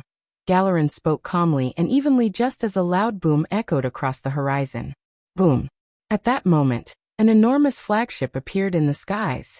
However, rather than descending, It began to fuse into what was once an invisible network of force arts, the very same force arts that had caught the Brazingers earlier. The force art that covered the entire planet solidified all at once, and a brilliant violet-gold array of complex gears, runes and mechanisms replaced the white clouds and blue skies above. Maya's heart skipped a beat. She didn't need to check to know that even if tried now, she would have no ability to escape this battle. It was either she won or she died here. The flagship opened, and a young woman appeared at the helm. In her small hands a battle axe with a polearm over 2 meters long angled forward, its dual blades so large that they curved for over 6 feet from tip to tip. Sparks of black lightning and dense crimson fog hung around her, an oppressive aura suffocating everything. One after another, powerful warriors appeared from her back, leaping off the side of the flagship and falling like streaking meteors. Bang! The earth rose like a tide, rippling out in all directions. High in the skies, Aina still stood at the helm of the flagship, unmoving. She took deep breaths, her gaze slowly landing on the Brazingers below. Veins pulsed through her body, her heart beating with the heaviness of a mountain. For some reason, when they saw this gaze, they felt themselves shiver.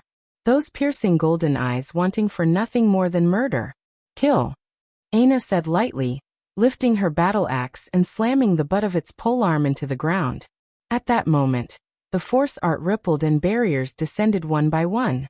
In that moment, Earth was divided into 11 sections, the capital, 9 provinces, and the vast ocean, in addition to being completely isolated from the outside world. Now it was impossible to seek reinforcements. Aina took a step and began to freefall from the skies above, her speed becoming faster and faster without her giving the slightest intention to stop. Boom. Chapter 1885. Published at 25th of May, 2023, 1:07 and 52 seconds p.m. Chapter 1885. If audio player doesn't work, press stop then play button again. Chapter 1885. Quite well? Previous chapter. Tsunami-like tides of earth rushed in all directions. Aina's feet stabilized, her knees hardly bending beneath the impact. Wild surges of oppressive might pressed down, the suffocating scent of blood pervading the air. Despite the fact there were several seventh-dimensional experts around her, none could seem to take their eyes off of the crimson-armored Valkyrie in the center of them all. It almost didn't seem right for such a young face to carry such fury and animosity. Even without a hint of fire force, the temperature rose by several degrees every second, only becoming more savage as Aina walked forward. All of a sudden, Aina's figure vanished. When she appeared again, the heads of what must have been at least a dozen Cloud Race members flew into the air. No, it was less accurate to say that she had appeared and more accurate to say that a scythe-like blade of axe force had. Her own movements felt far too fast to track. One could only seem to follow her by watching the fall of enemies and blinding blades of crimson. Just a moment ago, the fear and oppression of the Cloud Race had been so heavy. Just with a single look, these veterans of battle could tell just how much strength these members of another race had. However, before that fear could even solidify, their massacre had become. Aina didn't seem to know fatigue, and for a moment, it truly felt like she was the only battling at all. Tides of blood rose into the air, forming dozens of blood-red roses that ground their way through the battlefield with impunity. It seemed the more Aina killed, the more vicious her killing methods became. The others hadn't even gotten a chance to act yet, but hundreds had already fallen beneath her blade. Her hair fluttered in the air, a wild crimson aura forming around her body piercing into the skies above. The Brazingers in the distance couldn't help but tremble. This level of the Berserk war god lineage factor was something they had only seen in a very small number of their kind. They couldn't understand how this half-blood could reach it. Maya's expression changed as well. She hadn't wanted to step in immediately to allow her Cloud Race to establish their dominance, but this little girl was very clearly a top-tier genius. The effect she had wanted was immediately suffocated. She took a step forward, prepared to end it, but her gaze narrowed as she felt a pair of eyes land on her. "It can't be that you want to act against my little niece-in-law, right?" Galerin asked lightly. Maya sneered. "This is the first time I've met such arrogant humans. In the cloud domain, the likes of you could only obediently spend their lives in chains, bound like dogs and destined to serve others for the whole of their existence. Do you think you have the right to speak to me this way?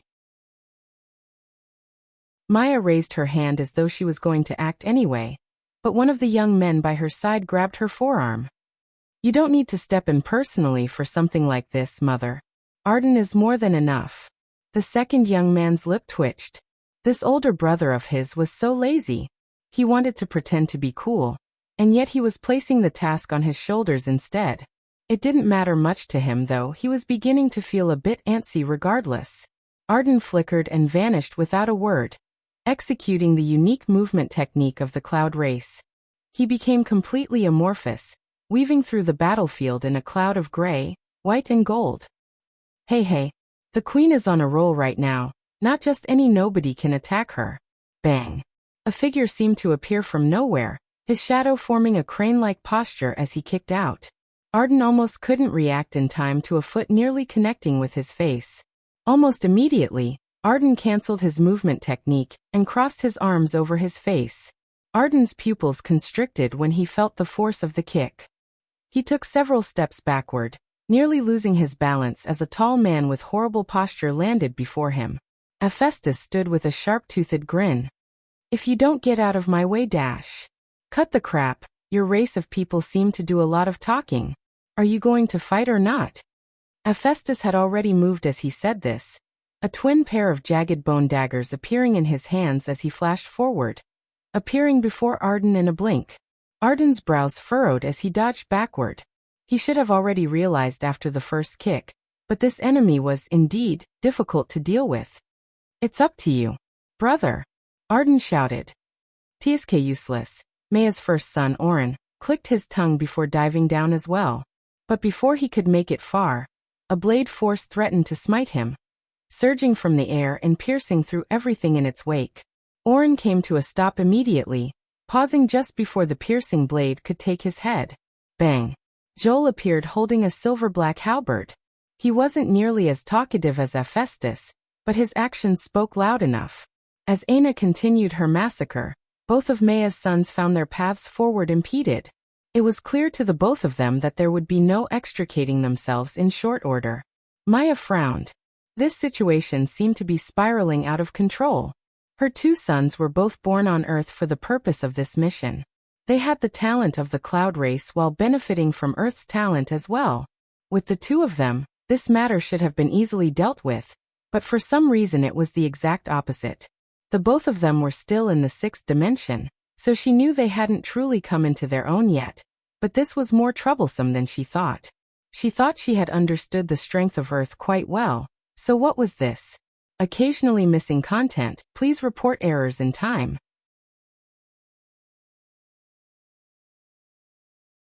Chapter 1886. Published at 25th of May, 2023, 1:07 and 52 seconds p.m. Chapter 1886. If audio player doesn't work, press stop then play button again. Chapter 1886. That's enough.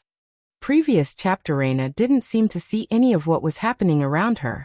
Every time she came across an enemy, she would swing with all her might. And yet her stamina seemed to be entirely endless. Even putting her everything into every strike, she had still yet to sweat a single bead. With every step she took, she closed the distance between herself and the Brazinger geniuses. It soon became quite obvious that she wanted their heads. She didn't care how deep into the battlefield they were. She didn't care how many she had to kill to get to them. She didn't even care if they ran toward her or ran away. No matter what, trapped in this cage, her blade would reach them eventually. Raffer and the others were stuck in an awkward situation. To their front, Nana protected them from Galerin. But Galerin was also in a partial stalemate with Maya, seemingly controlling her movements as well. Galerin had told them to leave, but even if they had a change of heart and took such an option now, it was impossible. There was simply no leaving with the restrictions placed down. The only two seventh-dimensional experts they had with them were both occupied, one being little Nana, and the other being her elder brother who was still battling King Arthur above. As things stood now, this was a very poor position to be in. While the battle in the capital seemed to be reaching a choke point where very few would survive, other regions were suffering from different circumstances. The sudden lockdown of Earth placed the defecting faction in a state of unrest. Originally, many of them had chosen not to act due to a confluence of reasons, but the ultimate deciding factor for many was that neither the Cloud Race nor the four great families required them to battle. Sitting on the sidelines was an easy decision for many of them, especially when the alternative required battling alien races so much more talented than them. However, what they hadn't expected was for the Ascension Empire to have such a contingency. Now they were all trapped like rats within the White Angel province, previously ruled by the Siegfried family, and now taken over by the Bennett family.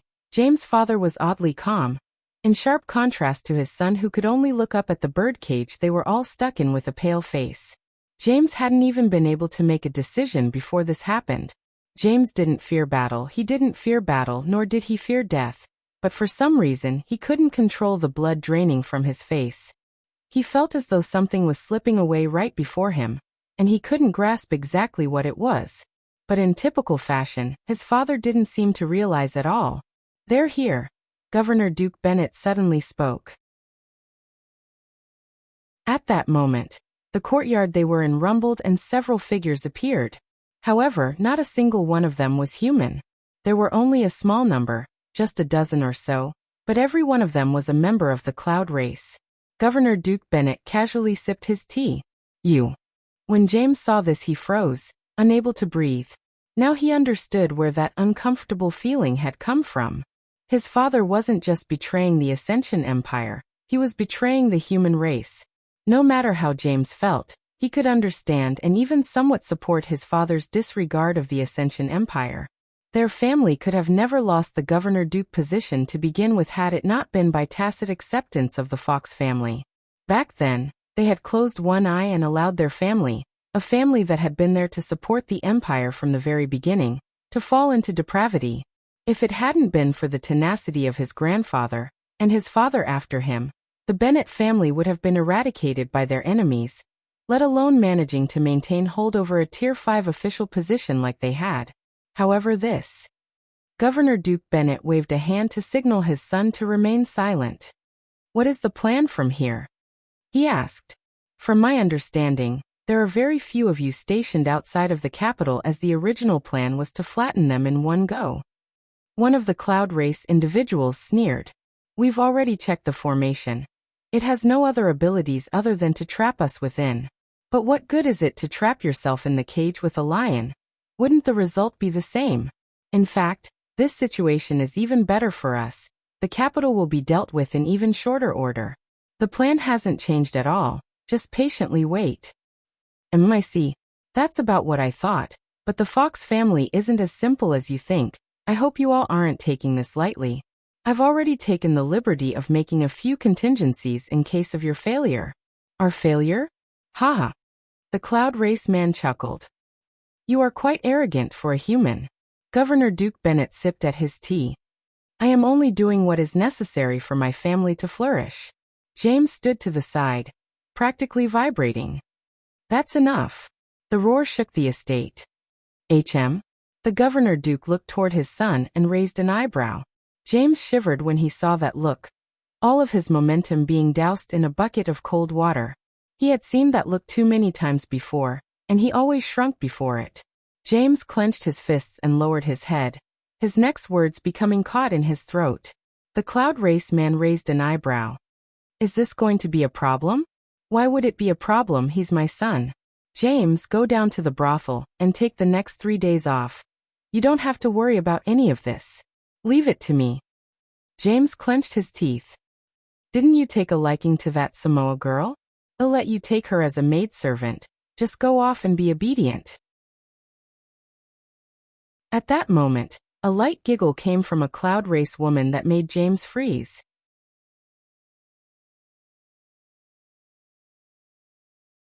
Chapter 1887.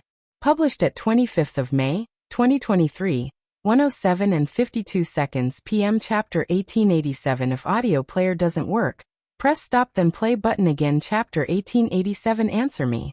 Previous chapter. James' head snapped toward the Cloud Race woman, his gaze filled with a hint of confusion. He didn't immediately respond to his father. It was just that giggle sounded far too familiar. You, who are you? James asked. The Cloud Race woman blinked, tilting her head. She didn't seem to want to answer. Or maybe wanting to answer was the wrong way to put it. It was more like she disdained to or didn't feel like speaking with James. Hey, I asked you a question. James said coldly, his pale face slowly becoming more rosy. At that moment, he wasn't the same James that faced his father. That sort of fear was only something his old man could induce in him. To everyone else, he was a general who commanded respect and fear himself. The Cloud Race lady snorted. James, did I not already dismiss you? Governor Duke Bennett said coldly. James clenched his teeth but didn't turn back to his father, instead taking a step forward. This land is Bennett land. These skies are Bennett skies. When I asked you a question, you answer. James' voice boomed, a wild fluctuation of force causing the nonchalant expressions of the Cloud Race individuals to change. In fact, even his own father fell into a momentary silence. The Cloud Race woman recovered quickly, though giggling again. Fine, fine. Is there a need for such a look? Did I not give you a good time? The face of the Cloud Race woman changed into a very familiar one for just a moment before reverting back. That face was none other than Samoa, the very prostitute his father had mentioned earlier. James felt his heart drop to his stomach. Did he care for Samoa? Hardly. He had never fallen for any woman. At best he just somewhat preferred her to the other brothel workers. She was beautiful, smart, and seemed to work there not out of necessity, but rather because she enjoyed that line of work. He felt that he could relax around her. He didn't need to worry about her having a mental breakdown because the last month's abuse had finally gotten to her. And he didn't need to worry about her trying to manipulate him into loving her so that he could save her. That latter story had happened too many times before, and he always had to change his favorites as a result. He could be said to be a veteran of brothels, and he knew how to maneuver around them to maximize his fun and minimize the headache. But ironically, it was because of this that a prostitute had become his only real refuge. The nonsense about taking her as a maidservant wasn't even something that James had brought up to his father. The Samoa he knew wouldn't even want to accept such a proposition, even though it was a much higher line of work and much safer as well. He respected her choices, so he never even thought of it. However, it was very typical of his father to keep tabs on his actions and comment on them from time to time, so he hadn't thought much about it until he heard that giggle. The laugh was slightly different, but the cadence was almost exactly the same. He had heard that laugh far too many times, more times than he could count. Samoa was the kind of woman that could laugh in any situation, whether that was while he was railing her from behind, or when some drunkard got too unruly and grabbed her collar. It was the same laugh no matter what the situation. You are Samoa? You've been pretending to be her? Where is she? The more James spoke, the more furious he became. James, that's enough. Before James could respond to his father's words, the Cloud Race woman giggled again. Pretending to be her? Do you think I would let a human put his penis inside of me? Do I look like a masochist to you? Every time you thought you were railing your favorite little prostitute, you were just taking a nice nap. It was the very same tactic Maya had used with Governor Duke Luem. When the latter had thought she was pregnant, she brought out embryos she had already conceived in the cloud domain, and allowed them to grow on Earth, thus allowing them to gain Earth's talent boost. The Cloud Race was far too adept at playing with the minds of their targets. Just as easily as they could imitate a target, they could fabricate one from thin air as well. How could they not monitor a wild card like Thames? Thev had known from the verve beginning that he was no potential vulnerable. Governor Duke Bennett sighed and rubbed his forehead. Working with these people truly was annoying. James, that's enough. I won't repeat myself again. You can go now. Suddenly, James turned back to his father. You knew. It didn't seem like a question. Rather, it was a statement. He seemed to already have his answer. Watch your tone, young man. You knew. James repeated. Governor Duke Bennett frowned, his brows pinching together. Bang. He slammed his teacup down, standing to his full height. Of course I knew. You lack discipline, going around sticking your dick in everything. Do you think the seed of the Bennett family can just be spread around as you please? If it wasn't for my actions, how many babies by how many different mothers would you have now? For the first time, Rather than cowering in the face of his father's roars, James' gaze turned crimson. "You've done this other times." Governor Duke Bennett seemed to have realized that his son had finally reached his limits, but he didn't back down either. "James, I said that's enough. Leave." Bang. Suddenly, Samoa moved, appearing behind James and chopping at his neck. "I'll just deal with this, what a waste of time," she said lazily. Slap. Crack. James suddenly turned, grabbing her wrist and forcefully twisting it. A scream echoed in the courtyard, but James had already kicked out. The sole of his foot drove into her abdomen with such force that the arm he was still holding onto ripped out of her socket, the rest of her body flying out. "James!" Governor Duke Bennett roared. "Shut up." A wild aura soared into the skies, suffocating everyone in the province. James' gaze turned entirely crimson, plumes of force coming off of him like hot steam. With a thought, his father was encased in an energy shield he had no method of breaking out of. James' gaze landed on those of the cloud race. "This will be your burial ground."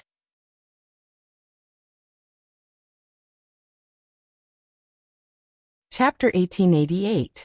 Published at 8th of June, 2023, 9:49 and 24 seconds AM. Chapter 1888. Do you think? If audio player doesn't work, press stop then play button again. James seemed to unleash decades of frustration all at once. Everywhere he passed only destruction was left in his wake. From looking at him, one would never think that he was born with a defensive ability index. He manipulated his energy shields as though they were weapons and armors integrated into one, blocking all attacks that rained down on him, all while suffocating his enemies with an oppressive attack volley. A cloud race man appeared to his side, punching with a deathly momentum. However, James struck out with just a single palm, a dense energy coating the skin of his hand, dispelling the enemy's power and sending back with more than double the strength once his own power was added to it. The cloud raceman's forearm splintered like wood. And yet James didn't seem to want to let him retreat. Taking another step forward, he clawed out with the same hand, swiping down at the air with a crimson gaze and a deathly momentum. Bang, bang, bang. 3 heavy energy shields fell from the air like steel plates. The cloud race man hurriedly retreated, avoiding the first and just barely escaping the fate of having his body cut in half along his shoulders. But even so, he was a step slow. This resulted in his extended arm being cut off at the elbow. The second heavy energy shield fell as the man continued to retreat, but he was a step slow once again, causing his arm to be severed at his shoulder. The third heavy energy shield was too fast. The cloud race man froze, his body shuddering just once before he fell down in 2 halves. How dare dash? James had already turned to a new enemy. With a grip of his fists, his 3 heavy energy shields fused into one, forming a wall thicker than a back vault that he sent flying forward with a violent momentum. Many of the cloud race managed to dodge, but 2 failed. It was as though they had just been rammed by a heavy truck, their bodies bursting into a cloud of blood, disregarding their defenses as though they weren't there at all. For some reason, scanning James was useless. They tried again and again, but they found their attempts blocked, and then blocked again. It was only at this point that they realized that James' energy shield ability index had gone beyond just blocking the physical. He could protect himself even from attacks that couldn't be seen clearly with the eyes. The current James stood as close to tier 5 of his ability index as one could get without being a savant. In all these years without friends, and with nothing more than battling for his family on his mind, his skill had reached an impossible height.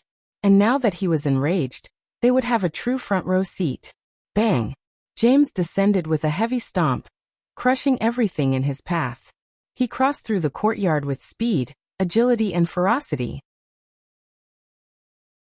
Eventually, the cloud race realized they had no ability to deal with him and tried to run, but this was the absolute worst decision they could make.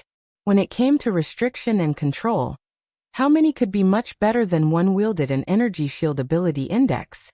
With a thought, the entire courtyard was enveloped in an impenetrable shield. The cloud race tried pounding at it to escape, but they had already scattered, trying to force James to chase them individually. However, that only made them easier to pick off. They tried to attack the barrier again, but this time they found that it became soft and spongy. Their fists and weapons were embedded within, and it felt as though they had struck at clouds. They tried to pull their strikes back, but the barrier suddenly surged forward like jelly, wrapping around them. Samoa screamed and waved her hand wildly, but there was nothing she could do as the wild energy continued to snake around her, coating her as though she was falling into quicksand. The harder she struggled, the further she sunk into it. Soon, the remaining Cloud Race members found themselves coated from head to toe. Although they weren't injured, they were all smart enough to know that this was the absolute worst-case scenario. With things like this, they were truly finished. James looked at them coldly. His gaze shifted until it landed on Samoa. "I hope you have a fun time giggling in the afterlife." James squeezed his fists just once, and the Cloud Race individuals only had a chance to screech once before their bodies were crushed. They died hardly able to fight back at all. James finally turned back, still fuming. Killing them couldn't seem to get rid of his frustration, but when he looked back to find his father calmly sitting within the energy shield he had trapped him within, all of that rage seemed to dissipate. For some reason, he couldn't find it in himself to stay enraged. With a wave of his hand, James released his father. He never had the heart to kill his own father. He had only trapped him so that he wouldn't interfere. Governor Duke Bennett didn't say anything immediately after being released. He looked at his son for a long time before shaking his head. "It doesn't matter. A man needs to vent his emotions sometimes, but it's good that you've regained your calm. This shouldn't be too big of a problem since you made sure that none of them escaped. We will just blame their deaths on the Ascension Empire, and everything will be dash." James frowned. "Dad, siding with the Cloud Race is too far." Governor Duke Bennett looked up calmly. "Excuse me." James took a deep breath. "I said siding with the Cloud Race is too far. They don't have our best interests at heart. If Earth is taken by them, the only eighth-dimensional world in the human domain will no longer be under our control.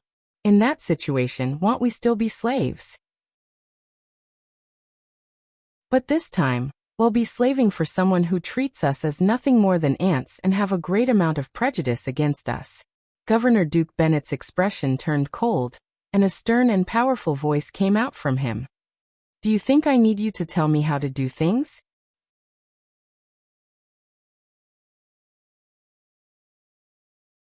Chapter 1889.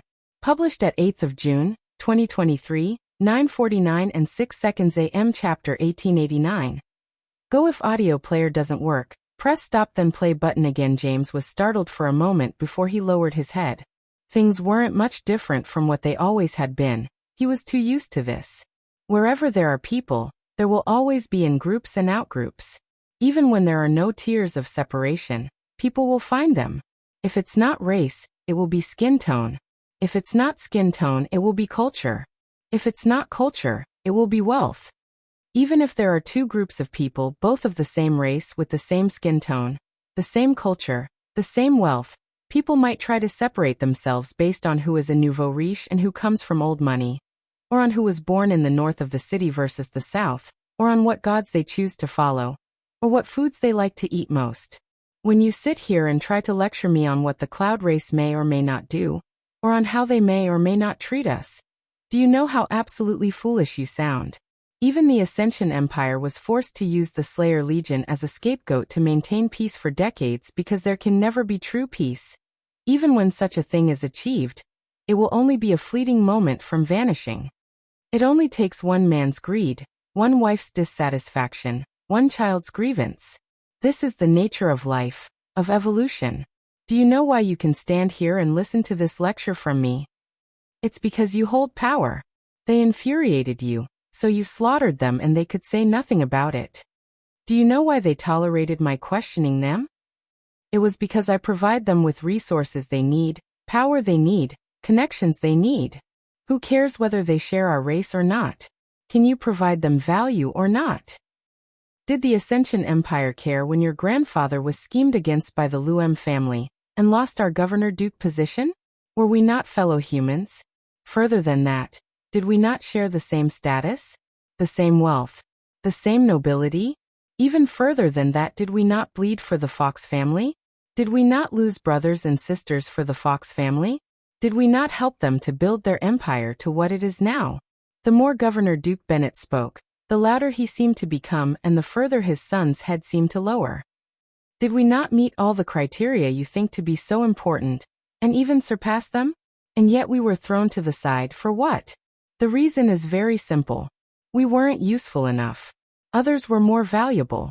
Your grandfather trusted the wrong people, and he suffered for it. In this world, you can trust no one but yourself. There are no goals that are worth more or are more valuable than your own. There is no friendship worth your aspirations. The only people you can trust is family, and that's not because of some bullshit reason like love. I have an investment in you because you are my seed. I invested in your growth, I've protected you, and now you are the greatest weapon this family has. Do you understand me? Governor Duke Bennett's voice boomed. James' head remained lowered, and he didn't answer immediately. When he did speak, he asked a question that weighed on him heavily. Doesn't that mean if there was ever a reward worth more than your investment in me and better than what I can provide you in the future, you would sacrifice me as well? Look at me, Governor Duke Bennett said coldly. James slowly raised his head. When Governor Duke Bennett saw his son's crimson gaze, his own narrowed, but he still looked forward without flinching. Yes, I would, Governor Duke Bennett said just as coldly. And I hope that if you see an opportunity to progress the Bennett family forward, you would sacrifice me as well. However, this lashing out and losing your temper isn't the way. You're never going to get anywhere like this. James looked at his father, the crimson in his gaze slowly fading. His lips separated slightly, but no sound came out for a long while, until he finally managed to push it out. Don't you feel lonely? Governor Duke Bennett's expression seemed to change for the first time. Inwardly, his heart raced, and it took several moments before it returned to normal. Men with heavy weights on their shoulders have no right to feel such emotions. You are cut from almost the same cloth as me, James. You don't fall easily for women no matter how pretty they are. You aren't good at academics, but you are able to focus on what you are good at with great ease. When you feel emotionally drained, you vent for only a moment before you regain control and put your nose to the grindstone once again. Your only weakness was that Lionel, but that couldn't be helped. He's more perfect for this sort of life than you are. His ability to sever emotions is beyond mine. His ability to focus is beyond the both of us. And he has no holes in either his emotional or raw intelligence. Staying near him, you stood no chance. Your separation was necessary. It was the only way for you to grow into your own without being suppressed within his shadow. Governor Duke Bennett looked into the skies. There is no fairness in this world. This is why you must take my words to heart. It's even more apparent when it comes to things like talent. You must be willing to do things others aren't if you want to succeed. Governor Duke Bennett fell into complete silence. Go, Governor Duke Bennett suddenly said. James' brows shot up, seemingly feeling that there was something different about his father's words. I can see that you don't believe in me the same way anymore. There's no use in keeping you here. Things might be fine for now, but in a year or two, you'll finally cross a point of no return. Also, judging by how easily you killed those Cloud Race members, I have a feeling they've long since overestimated themselves. Your leaving is probably the only way to save the Bennett family at this point. Governor Duke Bennett continued to look into the skies, seemingly seeing Lionel's face within the complex runes of the dome of white gold above them. He remembered that night he first met Lionel. He was beaten and ragged, facing off against an entire fort and having just lost his girlfriend as a teenage boy, and yet still sharp enough to see through a ruse planned by his best friend of over a decade. In that sort of situation, Governor Duke Bennett was certain that even he wouldn't have the ability to stay so clear-headed. Even given his long life and wealth of experience, that sort of sharpness wasn't something you could teach. He couldn't help but wonder if Lionel had expected this to happen too.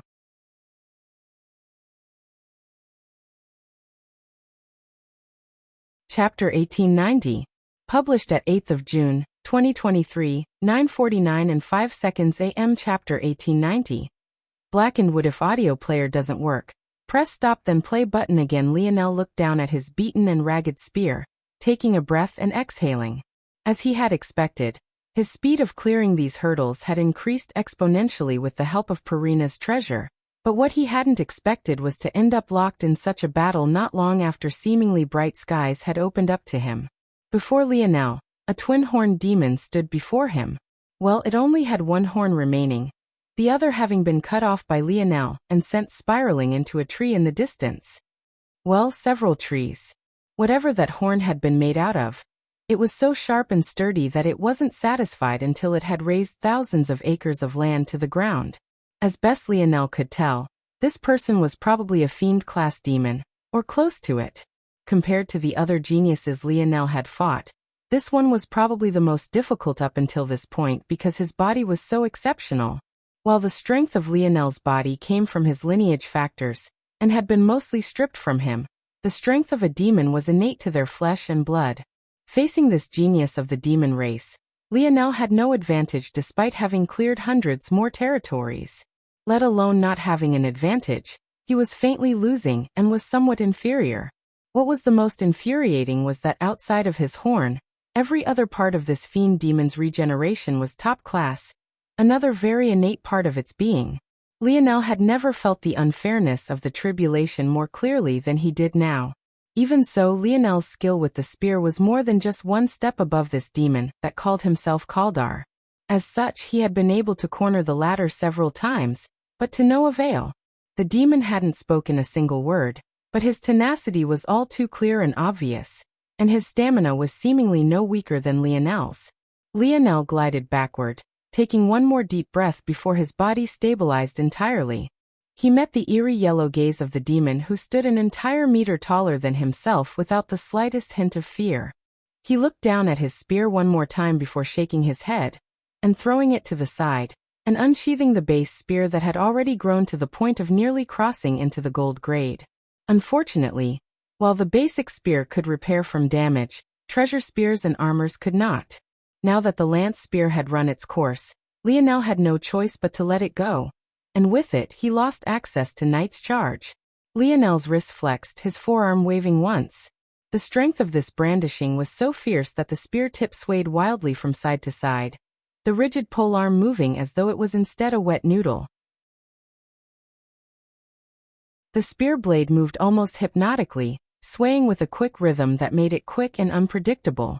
Even so, the fiend demon didn't move a single inch. He had no way of knowing that Lionel's Knight's charge ability came from the spear he had just thrown to the side. But what he did know was that even without Knight's charge, Lionel's agility was beyond his own. In that case, he would stand in place and let Lionel come to him. Lionel suddenly thrust forward, his spear whipping through the air, and its blade vanishing into a cascade of blinding gold lights. "I'll grind you down until you have nothing left to give," Lionel spoke resolutely. The fiend demon once again didn't respond, but a hint of solemnness touched his yellow gaze as he brandished his own spear to block. Aina might as well have been the mirror image of Lionel on the battlefield. Although one faced one enemy while the other faced many, their ferocity could only be said to be identical. Many had thought that she would tire by now, but it eventually became quite obvious that she was far too confident in her own battle sense to make such a foolish mistake. Near the back of the battlefield, Harmony fought as well. She was more of a reserve unit, prepared to act as a trump card when the situation dictated it, but she was beginning to feel as though she was entirely unneeded. At the same time, her internal fear for this woman was growing with every second. It was easy to not notice just how brutal Aina was being. When lives were severed with just a single swing of her battle axe, it was easy to become numb to it. However, the screams, the panic, the palpable fear that was slowly condensing in the air was quickly increasing to the point that it was suffocating. As more and more powerful enemies faced off against Aina, the brutality only became more clear. Soon, they realized that maybe it would have been a blessing to be weaker. At least then, the torture would have ended immediately. She severed arms, stomped through chests, crushed windpipes. There was even a warrior who suffered the fate of having their rib cage pulled apart and their hearts ripped out from their chest. Aina had cut into this warrior's right shoulder with her battle axe. When she failed to go all the way through, she punched into the left of the warrior's chest, ripping his chest open by pulling her hand and axe apart. As though she wasn't satisfied with the result, before this warrior could even fall to the floor, She ripped his heart out, the spurt of blood coating her armor and droplets dotting across her cheeks and face. The more the Brazinger family saw, the more shaken they became. It couldn't have been more obvious that her target from the very beginning was them. And very soon, the only one separating them from severing their head was Galerin, and obviously Galerin had no intention of stopping her. Aina's golden gaze shone like two radiant stars as she slammed the butt of her polearm into the dirt. She passed by little Nana without a single word, seemingly not worried that the latter would attack her. She looked forward in silence, her aura climbing with every passing second. A long way to her back, dozens of rotating blood roses continued to shred a path through the battlefield almost without her input at all. No one knew why Aina had stopped until her spatial ring glowed. One after another, she took out stakes. Each one was carved of a blackened wood, and stood at exactly 9 meters tall, and were just about 2 feet thick. It wasn't obvious at first, but the Brazingers shuddered when they saw it. Every time Aina's palm touched this seemingly simple wood, another layer of her skin would be burnt off, droplets of blood falling and the smell of rotting flesh wafting into the air.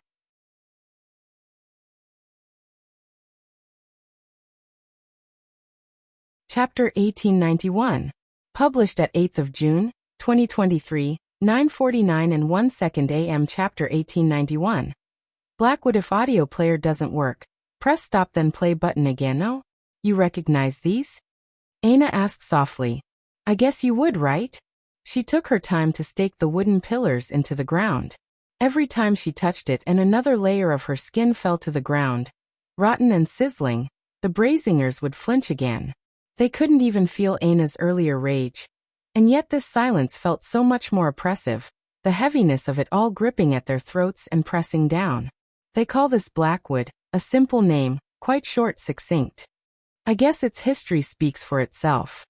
The calmness in Aina's voice was eerie. They had heard too much about this supposed Blackwood. Enough to know that most wouldn't dare to even try to handle it without specialized equipment.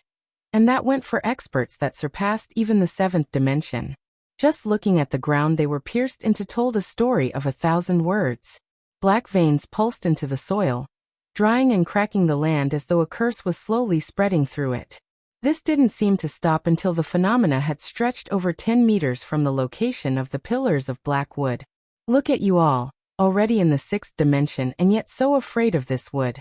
It doesn't move, it doesn't bite, and yet you mighty Brazingers can't look at it without shivering. I wonder how you'd react if you were in the 3rd dimension like my mother? Raffer felt his heart leapt into his throat. Not long ago he had been planning on making Lionel pay for simply being associated with Aina, a stain on their family. And yet, now standing before the woman herself, he couldn't seem to even look her in the eye. Who knows, Aina continued. Maybe it wouldn't matter much. I heard that this wood had very unique properties. Regardless of who touches it, the suffering is the exact same. It never speeds up or slows down, always moving at its own pace. I honestly planned on using this on the woman and the executioners who acted that day, but I think I've changed my mind. My man showed me a better way. Your entire family is rotten to the core. It would be better if you all rotted for an eternity together, don't you think? Aina lowered her hand from the tree, the rotting flesh on the palm of her hand not moving her in the slightest. This was a sort of pain that she had dealt with every moment of every day, and let alone her hands. It had appeared on her face. Just to avoid having to deal with it, for much of her youth, she wore a thin mask over her face, masking much of it. It wasn't until she gained Lionel's cleansing waters did that horrible, unbearable pain lessen, but by then it had already been almost 2 decades.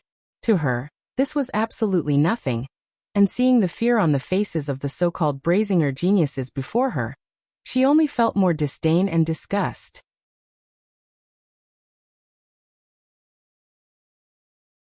While Aina stood there calmly, recalling all of these matters without the slightest expression on her face, these thoughts continued to run through her head. She slowly picked up her battle axe, angling it forward toward the enemies before her. Come die. You 4 will be the first, and soon you'll make the rest of you follow.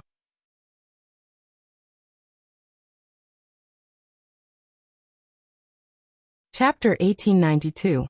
Published at 8th of June, 2023, 9:48 and 58 seconds AM Chapter 1892. Momentum. If audio player doesn't work, press stop then play button again. Raffer trembled, his body quaking. But when he saw his sister take a step forward, he felt his body relax before he felt a deep hint of shame. He talked big, but he actually didn't have as much courage as his sister, let alone as much talent. Sarathana shook her hand just once and a mighty crimson glaive appeared.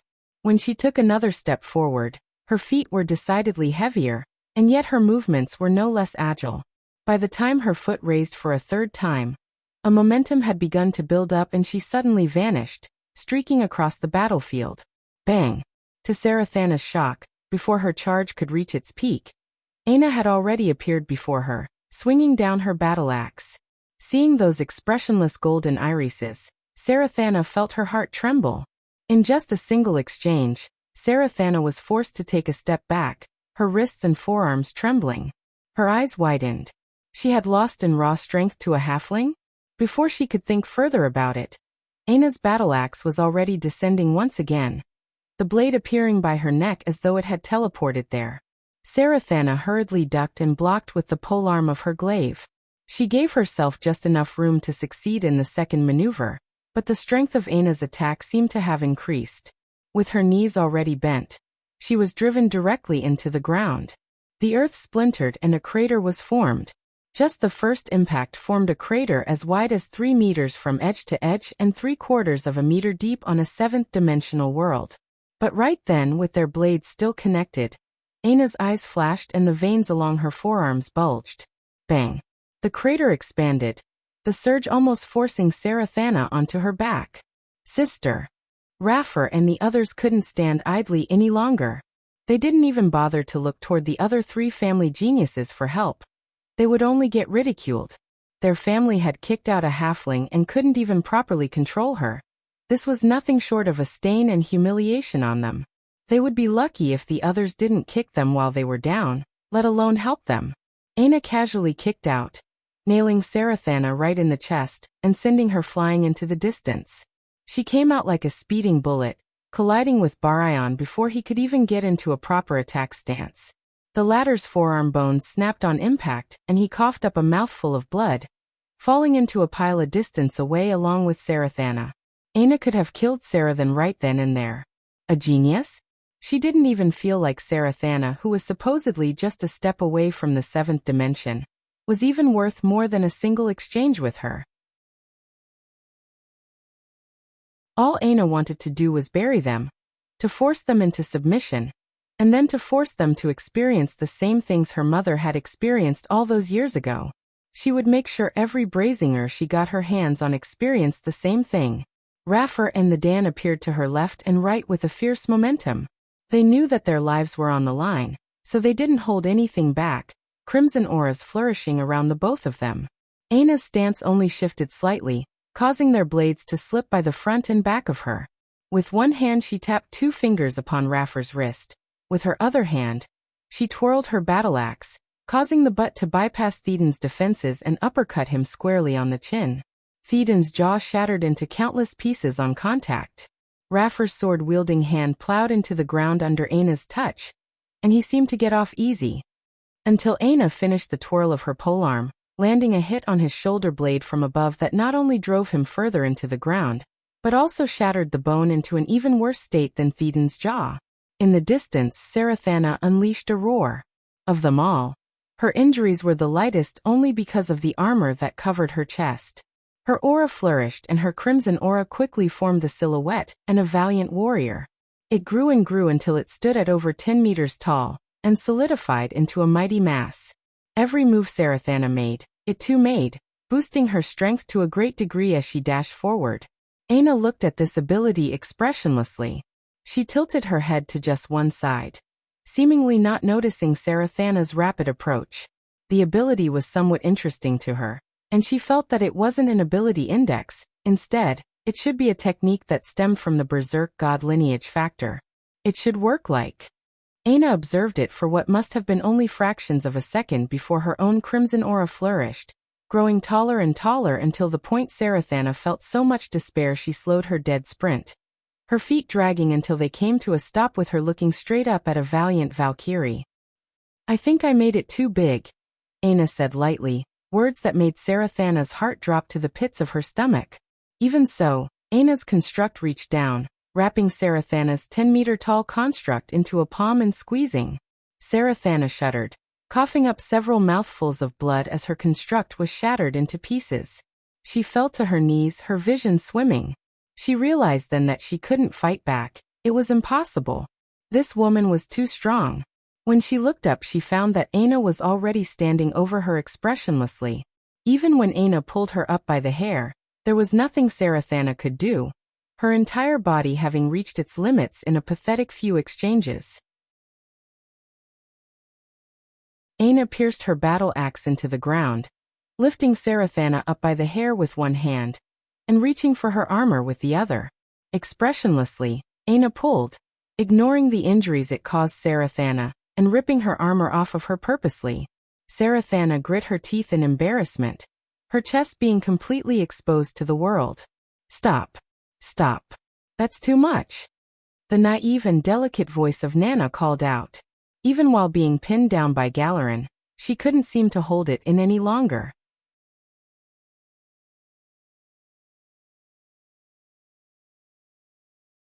Chapter 1893. Published at 8th of June, 2023, 9:48 and 57 seconds AM. Chapter 1893. Superiority and greatness. If audio player doesn't work, press stop then play button again. Aina didn't seem to hear the words at all as she lifted Sarathana to eye level, almost as though she was picking up a chicken. She looked her right in the eyes as she gripped the waist of her pants, ripping them off as well.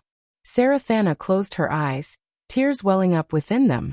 Even in the cruel environment of the Brazinger family, she had never experienced such humiliation. She felt herself be lowered, only to be dragged along the ground.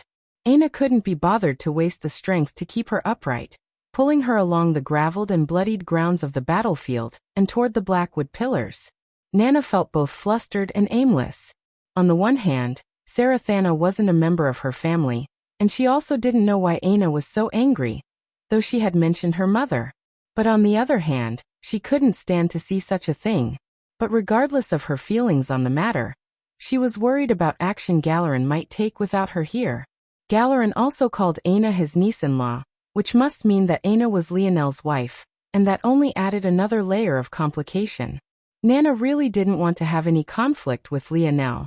If Maya attacked, Nana might have a chance to take action, but the current state of things was actually positive in Maya's eyes. Right now, the greatest killing machine was occupied with a personal grudge, and although Aina's blood roses were still rotating on the battlefield, they were clearly less effective and weaker. Some had even been managed to be destroyed with some teamwork. Plus, she trusted her sons to defeat their enemies soon. And it didn't look like Noah and his helpers could hold out against Ellerin for much longer. The more Aina focused on this grudge of hers, the better chance they would stand. In the grand scheme, these few geniuses of the four great families were inconsequential. This was a battle of tens of thousands to hundreds of thousands. While someone of Aina's caliber or Nana's may be able to sway it, the others could not. Aina didn't seem to care about any of this at all as she lifted Sarathana up and began to tie her to the pillar. The moment her naked body touched the wood, a tragic scream left Sarathana's lips. It echoed over the battlefield and her strength was very clear and apparent from its resonance. But Aina didn't even flinch in the face of it. With calm movements, she tied her back to it and placed a cushion behind her head with a gentleness that made it look as though she was laying her to bed. Without a word, Aina continued with the other three. Raffer tried to struggle, but it was completely useless. One after another, they were all put up, their tragic screams continuing to echo. As the screams continued, the morale of the Cloud Race army began to slowly plummet, an entirely unforeseen outcome by Maya. She began to regret her inaction, but it was much too late for that now, far too late. Aina had already finished tying them up, the damage was done. However, just when it seemed that Aina was finished, she stretched a hand out, and all of the blood within their four bodies surged out.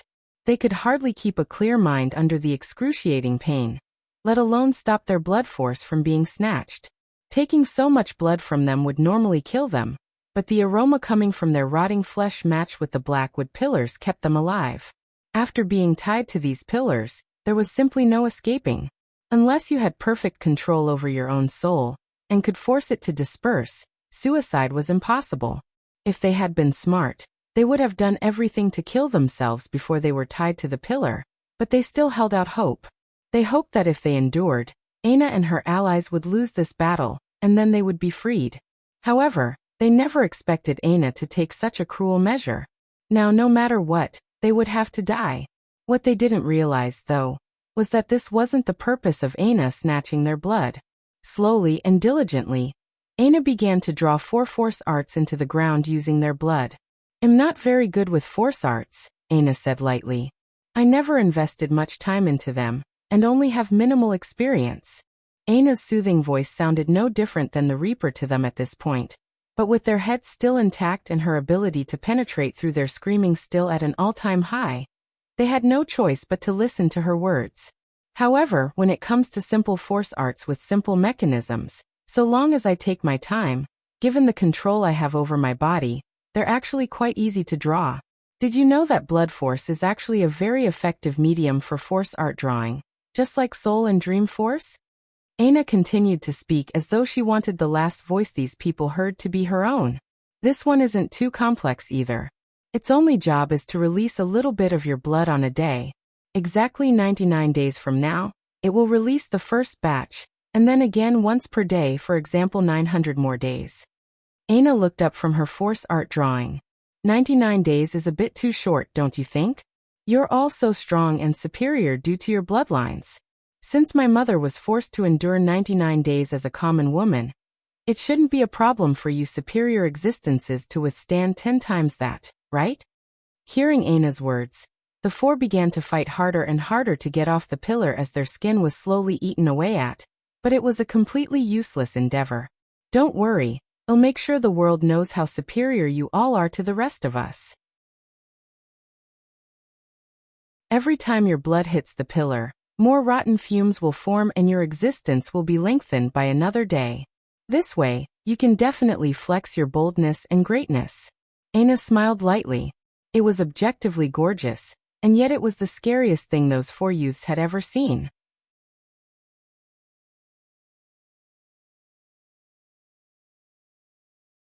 Chapter 1894. Published at 8th of June, 2023, 9:48 and 55 seconds AM. Chapter 1894. Hard life. If audio player doesn't work, press stop then play button again. Aina clapped her hands once, a resonant sound echoing over the battlefield. At that moment, the rotting flesh on her hands seemed to have been smashed out of existence, fair and soft skin replacing them in the blink of an eye. Grabbed her battle axe.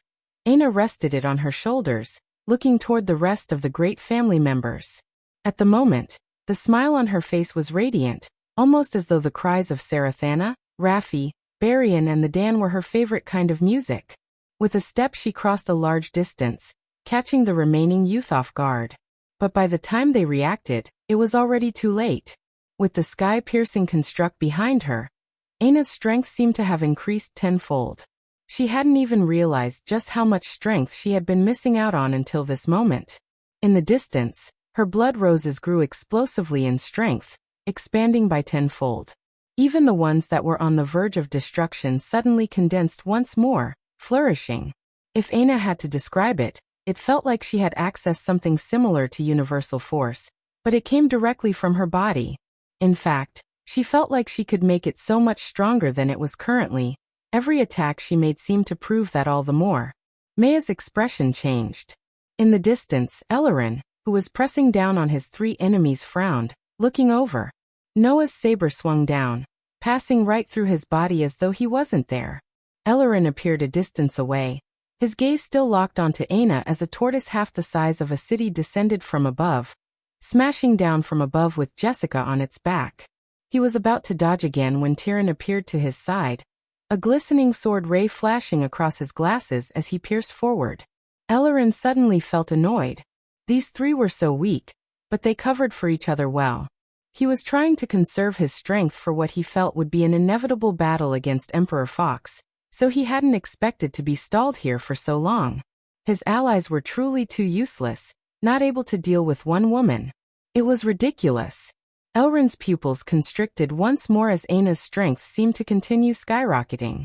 He had been certain that no one could match his speed of improvement, but Aina was improving by leaps and bounds. The youth couldn't seem to withstand even a single strike before, let alone now. Stop. Stop. Nana's agitation was growing. She couldn't just watch her own family members die like that. Even though she didn't know them personally, they still shared blood. Young miss, I would suggest you calm down. She doesn't have the same reservations you do. If you stand in her way, she will kill you, Galarin said lightly. Stop blocking me. Nana shrieked. She was in the 7th dimension. There was no way Aina could even think of killing her. She might be naive, but she wasn't stupid. It was clear that Galarin just had no intention of letting her go. Galarin remained silent. He could tell that this young girl had never experienced any setbacks in her life. To scream at an enemy like this as though it would work, this was beyond naivete. It was also laced with a heavy amount of entitlement. It was good that this young girl also seemed to have a kind heart, because if not, the result of that entitlement would probably be bad news for everyone around her. Tears welled up in Nana's eyes when it became clear that Galarin had no intention of letting her go. Red-faced and agitated, Nana's force seemed to almost spiral out of control. A radiant sapphire construct beginning to form to her back. It grew taller and taller, reaching a point where it matched even Aina's in size. Bind! She screamed, slamming out a palm toward Galarin. Galaron's eyes narrowed. He was about to move when his senses flashed. He had been paying attention to Maya all this time. How could he miss her movement? The issue was that she had timed it perfectly with Nana's outburst. Galarin sighed inwardly. It seemed that he was actually going to have to work a bit this time. Holding out his palms, Galarin suddenly began moving to an odd rhythm. It looked as though he was completing a routine of Tai Chi, his face the picture of peace. Bang! Bang! Maya and Nana's palms descended at the same time, colliding with Galaron's own. Both women felt as though they had rammed into a steel wall. Even though Galaron's sleeves fluttered wildly, he didn't move even a single inch. In fact, his elbows didn't even bend. Ouch! Galarin sighed. Maya's brows twitched unhappily. She felt like Galarin was making fun of her.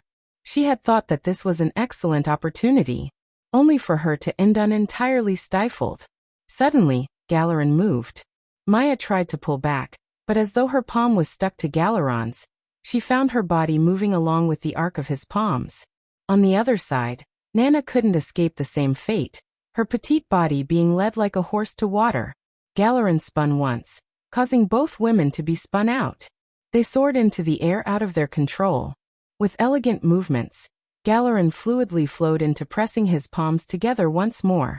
With a light exhale, he raised his right palm just slightly before pressing it toward the ground so slowly that it was almost agonizing. However, in response, the air seemed to compress above the flying women, as though the world itself was resonating with Galaron's movements. A concentrated and transparent pillar of air pressed down. Maya and Nana both coughed up a thick mouthful of blood as they were smashed to the ground below. Galarin sighed, smoothing out the slight wrinkles on his clothing. This was why he didn't like to battle. His clothing would be entirely ruined. Although he could shed some layers, that would be entirely unsightly. He was a gentleman, not a rogue. How could he fight without a shirt on? He had considered just wearing fashionable armor in the past, but he found the bulkiness and the flash of metal to be gaudy. He truly lived a hard life.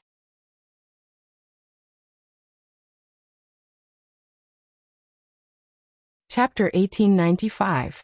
Published at 8th of June, 2023, 9:48 and 46 seconds AM. Chapter 1895. Crimson red. If audio player doesn't work, press stop then play button again. Maya coughed up a mouthful of blood. Her eyes opened wide with astonishment. She had no idea what ability Galarin was using. She couldn't tell whether it was a unique ability, a technique, or maybe a known ability index being used in an unconventional way. At first she thought it was telekinesis. It made sense, that was why he could move so slowly and yet output so much power. It should also be the reason why her and that little girl's palms got stuck to one another. He should have been using telekinesis to make up for his lack of movement speed and momentum. However, just now, she felt an odd fluctuation of energy in the air, almost as though he was truly gathering up force to act on his behalf, but this was very different from the feeling that telekinesis should give. In addition, there was something unique about the movement of his body.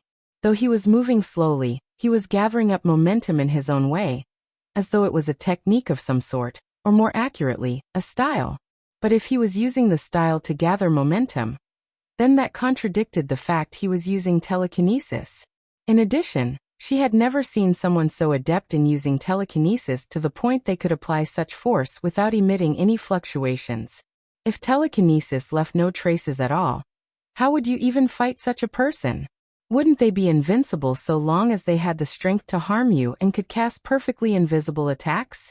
The worst problem, though, was that a technique should have left some sort of fluctuation as well, but the attack had come suddenly and without warning. The cloud race was well known for their senses, and only fell short of the spirituals in this regard. If Maya couldn't sense it, then didn't that mean that he was entirely impossible to deal with? Across the battlefield, Aina's axe fell for the final time, and she took a deep breath, the light smile still on her face even though blood fell like rain around her. If even the likes of Sarathana couldn't last a single exchange with her, the rest stood even less of a chance. The chorus of hoarse cries continued behind her like a symphony to her mother. Aina turned back to the rest of the battlefield, the tides very clearly turning in favor of Earth. Whether it was morale or strength, they had a step up in both regards. It felt like the cloud race was entirely unprepared for the level of power they would face, and that much was all too expected.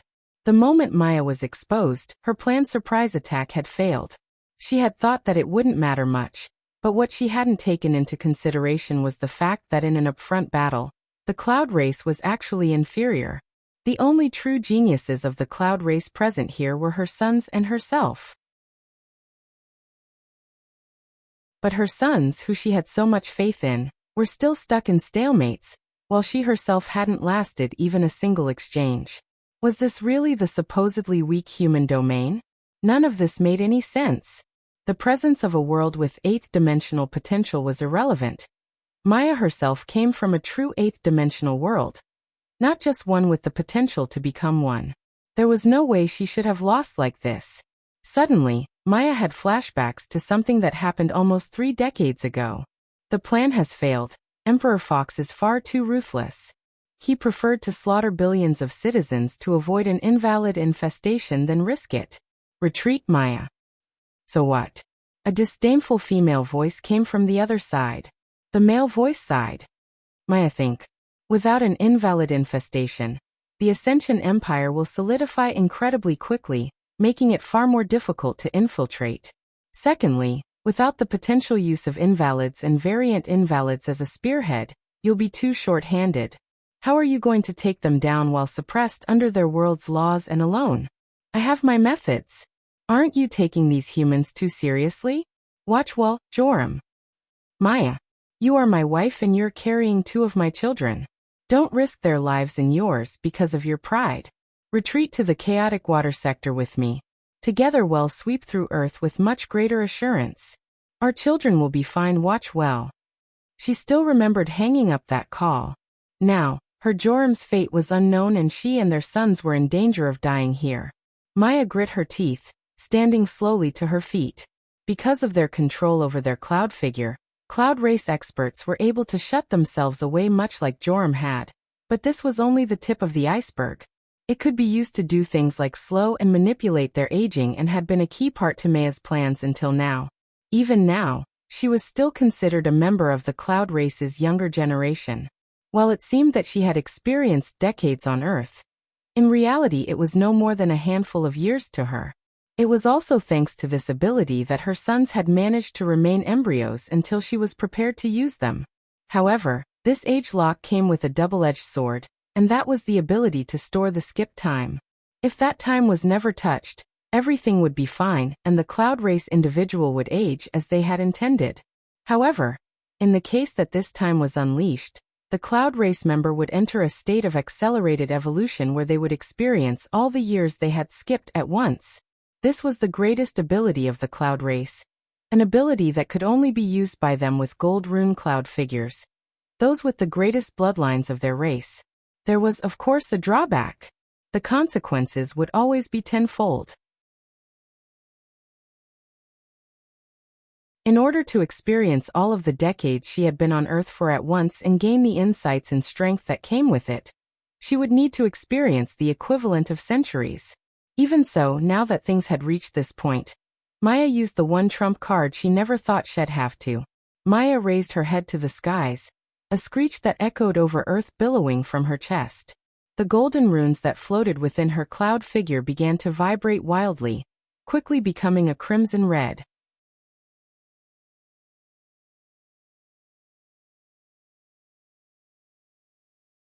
Chapter 1896. Published at 8th of June, 2023, 9:48 and 44 seconds AM. Chapter 1896.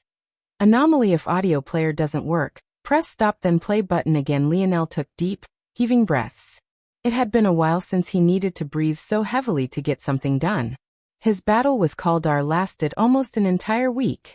Lionel wasn't sure if time in the tribulation and the time outside were the same or not, but regardless, a week here still very much felt like an entire week. Even when he clearly had the upper hand, the fiend demon had refused to give up, forcing them to continue the battle again and again. To make things worse, the fiend demon's regenerative abilities were simply off the charts. It didn't seem like Lionel could cause it a single injury that could actually harm it. Lionel continued to breathe hard, standing over Koldar's body. Finally, the demon couldn't seem to move anymore, and simply looked up at Lionel expressionlessly. If it wasn't for the fact he too was also breathing hard, Lionel would have had a hard time believing that this demon was actually a living being. Well, that and the fact that he was basically immobilized, not his healing factor finally losing the ability to keep up. Even now, Kaldar hadn't given up. Lionel could see his muscles twitching as though he was still trying to stand. Lionel couldn't imagine what the battle would have been like if Kaldar had absorbed as many beast crystals as he had. Ironically, by now the advantage he had in terms of beast crystals was probably gone now than to this battle. And he probably didn't get much else outside of whatever treasures were on him, and a couple hundred territories. In the grand scheme, it wasn't worth it, but he also didn't have the ability to choose to retreat. Theoretically, he could have used the orb Pyrrhina had left behind, but because of one part pride, and another part because he felt that the reward would be worth it, he held on. Plus, he knew he had to defeat Kaldar no matter what. If Lionel had to guess, he was definitely the strongest genius here. The rest should be a cakewalk. "What is your name?" Lionel asked. Koldar's gaze flickered. There were a lot of race enemies, but maybe the one with the most division were humans and demons. Their cultures were strikingly different. It felt weird that a human was asking him such a question, especially since this was the first attempt at true communication. Kaldar didn't seem like he was going to answer for a long while, staring at Lionel with the same placid expression. When his mouth finally opened, though, the answer that came out wasn't an answer at all. "Why are you asking me that?" Koldar's voice was cold and gruff. Oddly enough, it reminded Lionel of a soothing clap of thunder, a completely contradictory description. It was as though he had managed to incorporate the rumble into his vocal cords. "Can't I ask out of curiosity?" Lionel asked with a laugh. "I don't like the way your eyes look. It makes me feel like you're trying to court me." Lionel choked on his laugh. Did this big 3-meter-tall demon think that he wanted to take him out on a date? How had the conversation taken such a turn? "I like women. You do not need to know my name. Just kill me and finish your task." Lionel's mouth opened and closed several times, but no sound came out. He assumed that what Kaldar was feeling was his emperor's charm, though that should definitely be suppressed in this place. In the end, Lionel shook his head, completely rendered speechless. He bent down and snatched Koldar's spear away and turned to leave as the latter began to fade. Kaldar sighed. "I still do not like men. This will not help you in your pursuit of me." Lionel nearly tripped and fell, but by the time he turned back to say something, Kaldar had vanished. What? Lionel still had no idea what to say. He could only turn back and trudge away, taking deep breaths to try and quickly recover to his peak. He had to hurry and get out of this place. Hold on. Lionel shook his head. He was so flustered that he almost made a stupid mistake. He turned and rushed back. Looking at the location, Koldar's corpse had vanished, but he was instantly disappointed. There was nothing there. It seemed that Koldar hadn't gotten as lucky as himself or Pyrina. Shaking his head again, Lionel shot off into the distance as he fused the two spears together. Still short. Lionel felt that he was still missing around 50 or so territories to reach the gold grade. Koldar had definitely had a ton, but it wasn't quite enough. In another territory, an unknown distance away, two geniuses faced off against one another. Idrim chuckled. Well, this is unexpected. I thought it would take us some more time before we had our final battle, but for some reason I can't find any other worthy opponents. I have a feeling that there's an anomaly this time around. Idrim's carefreeness was just as grating to Anul as it always was, but this time rather than responding with annoyance, his expression remained solemn. He too had felt that there was something odd about this tribulation. The lack of treasure territories, the fact it was so hard to find worthy opponents. He hadn't come across any one of the other 6 outside of Idrim in all this time as well. And the only reason he had run into Idrim at all was because their territories had started off quite close. I guess we'll have to find out which one of us gets to meet this mysterious variable between us, no? Idrim raised his spear with a smile on his face. It's unfortunate, though one of us won't be able to reach the gold grade evaluation. Anul's expression became callous, his size pairs of hands raising up, each with their own spear. With a thought, he vanished, appearing before Idrim with a deathly momentum.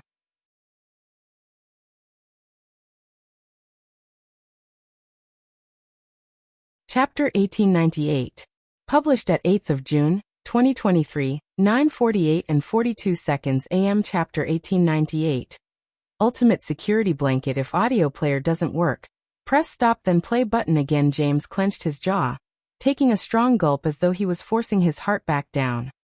He's still the same, directing everyone around like he already knows what they'll do, James mumbled. Aina smiled in understanding. Let alone James and the others. There were too many things that Lionel didn't explain even to her. If James took offense to this, there wasn't really much she could do. She would just have to reveal their other trump cards ahead of time. The trouble with that, though, was that it would make the air wars far more difficult. However, at that moment, James smiled. Do you know what they call a quarterback's tight end in football? James looked Aina in the eyes, his tears somewhat glistening, but quickly evaporating away beneath a fiery blaze. Aina blinked before her smile brightened. The ultimate safety blanket. She had been following Lionel's games for years, and had never missed a single one. Not only did she know all the rules of the game, when it came to the intricacies and the culture around it, she probably dwarfed even some of the players themselves. When James heard this, his head raised to the skies, and he erupted with a laughter that drowned out even the cries of the Brazingers. It boomed with a vibrant carefreeness, surging like a rising ocean tide and drowning out everything. With a leap, he soared into the skies, his foot landing on an energy shield platform that he shot like a cannon off of, soaring over the battle between Maya and Galarin with the confidence of a man who felt he could have participated in it if he so chose. Aina watched this with a smile. It was a little white lie, and considering how well James knew Lionel, he probably knew this as well. But as Lionel's queen, there were some things that she felt she had to do for him. Lionel had many brothers, but he had only ever had one best friend, and there was a reason for that. Some relationships couldn't be forced, and some were too perfect to need to be. Lionel had set the probability of James making an appearance at 30%. He felt that the cloud race would be a bar that he wouldn't allow himself to cross, and he was correct about that.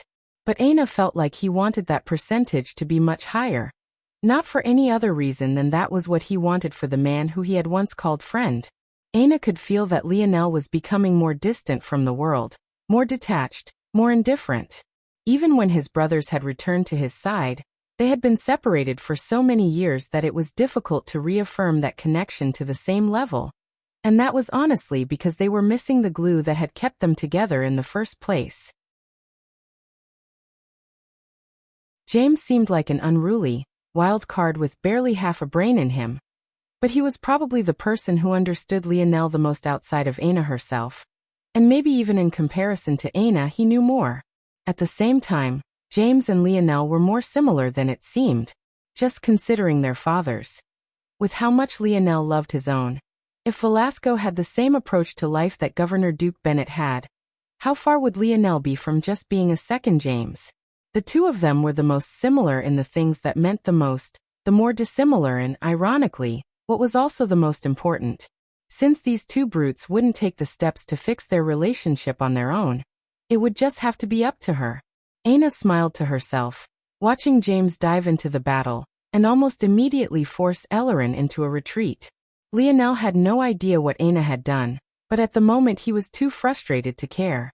He felt like he had traveled everywhere possible, but he couldn't seem to gather up enough territories. No random treasure or beast territories were spawning, and even after a lot of walking, there didn't seem to be any other participants waiting. He had come across one barrier, but it blocked him from entry. He had come across such a thing before, so he just assumed correctly that there was likely a battle going on within. Now he had finally found another, and it was once again blocked. There seemed to only be one conclusion. There were just 3 contestants left. While he had been fighting Kaldar, everyone else but them had been wiped out. Lionel shook his head. How unlucky. If things were like this, that meant that he would have to go into this final confrontation while stuck at the silver grade. And given the fact there were only 2 contestants left, whoever came out victorious would almost certainly have a gold grade spear.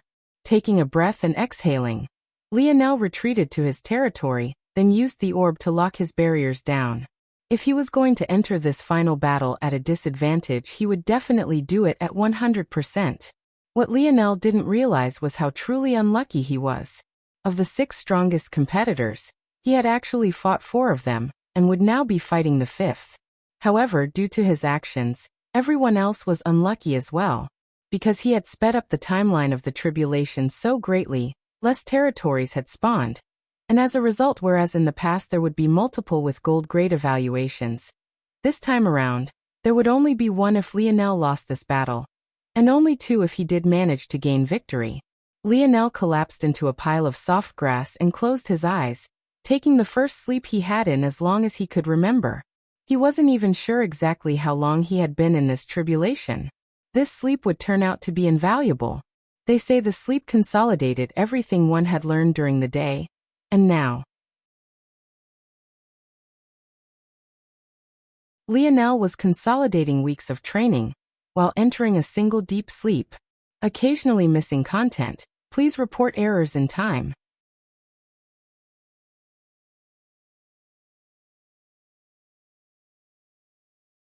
Chapter 1899.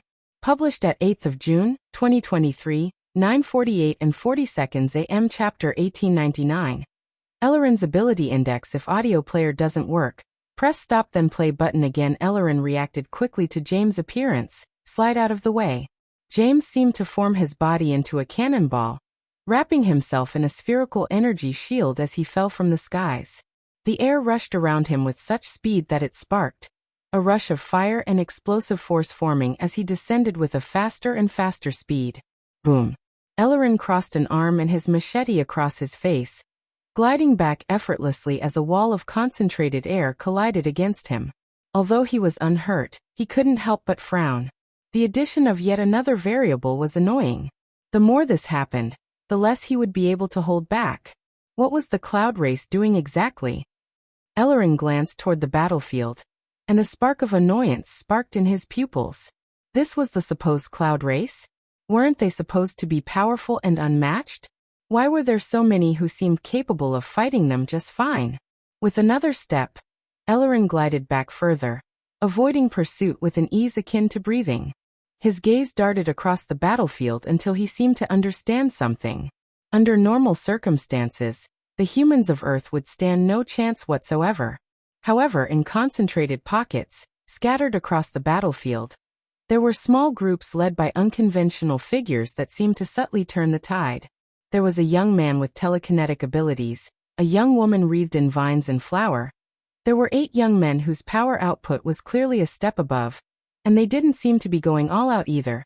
There was another subtle white-haired beauty to the side. And finally, the most obvious of them all, there was the vicious golden-eyed woman who controlled blood force. This didn't even mention the two battling Maya's sons to a standstill, stopping them from becoming the anchors they should have been for the cloud race, or the obvious elephant in the room, Galeran. These people acted like anchors on the battlefield, and there was a subtle funneling action that took place, making it difficult for the cloud race to gather up momentum or target weaker warriors. In fact, it felt as though they were all being directed by something or someone to move all too seamlessly. If wise Star Order could hear Elleran's thoughts, he would have nodded to himself with that very familiar smug smile on his face. Without Lionel here, who better to direct the flow of the battlefield if not wise Star Order? It was just that as a monster of the seventh dimension, these children couldn't compare to him at all. His influence could hardly be sensed at all. In fact, the only reason Elleran could sense anything was because of the specialty of his ability index. Elleran fell into silence. He had concluded already he had made the wrong bet. Suddenly, James appeared before Elleran. Elleran planned to dodge again, but his eyes narrowed when he realized that his paths of exit were all blocked by energy shields, very sturdy ones at that. James appeared with fist and Elleran had no choice but to respond with his own blade. Bang! James didn't retreat. With his ability index, his entire body was a weapon and he didn't fear meeting blades head-on. At least, that was what he was used to. He didn't even usually feel pain in battle because no one could force him to that extent. However, when Elleran's blade descended, danger senses alerted James instantly. James' fist opened up, and the angle of the energy shield protecting him shifted. Elleran's blade slipped by, meeting slight resistance as it was parried to the side, but even so, a small layer of skin was peeling down James' knuckle. Elleran expected James to back off after suffering a small loss, but to his surprise James pressed forward with an even fiercer punch. Without a choice, Elleran could only meet it with a fist of his own. His hand left afterimages in the air, stacking 3, then 4 times. Bang! Elleran took a heavy step back as James did the same. Your ability index is actually time manipulation, James said with surprise. Noah, Jessica and Tyrion were all shocked when they heard this. In between their heavy breaths, they overheard James mumble, and found it difficult to believe. Was there really such an ability index? Elleran's gaze narrowed. Unfortunately, you have a very clear weakness, and that's the need for preparation. That's why your battle style is so evasive. The danger of your ability index plummets when you don't have time to play your little chess moves. The strength of Elleran's ability index started with his eyes. He was able to see timelines and the reverberating impact of causality. He could then gather these causalities and then use them to his benefit. For example, if he saw a future where he had crossed a distance of 1 kilometer, he could choose it and cross it instantly, skipping over the time it would have taken. However, everything had a balance.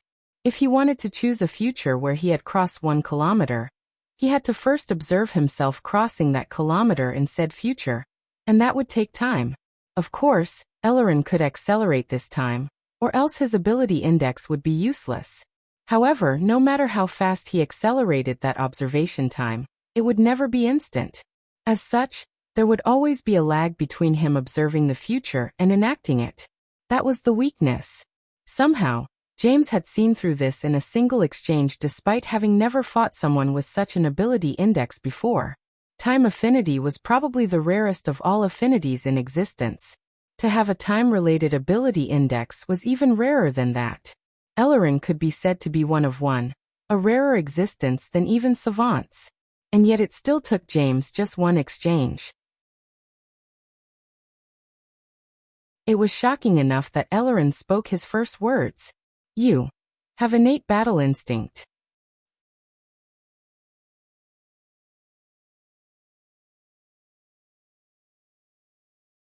Chapter 1900.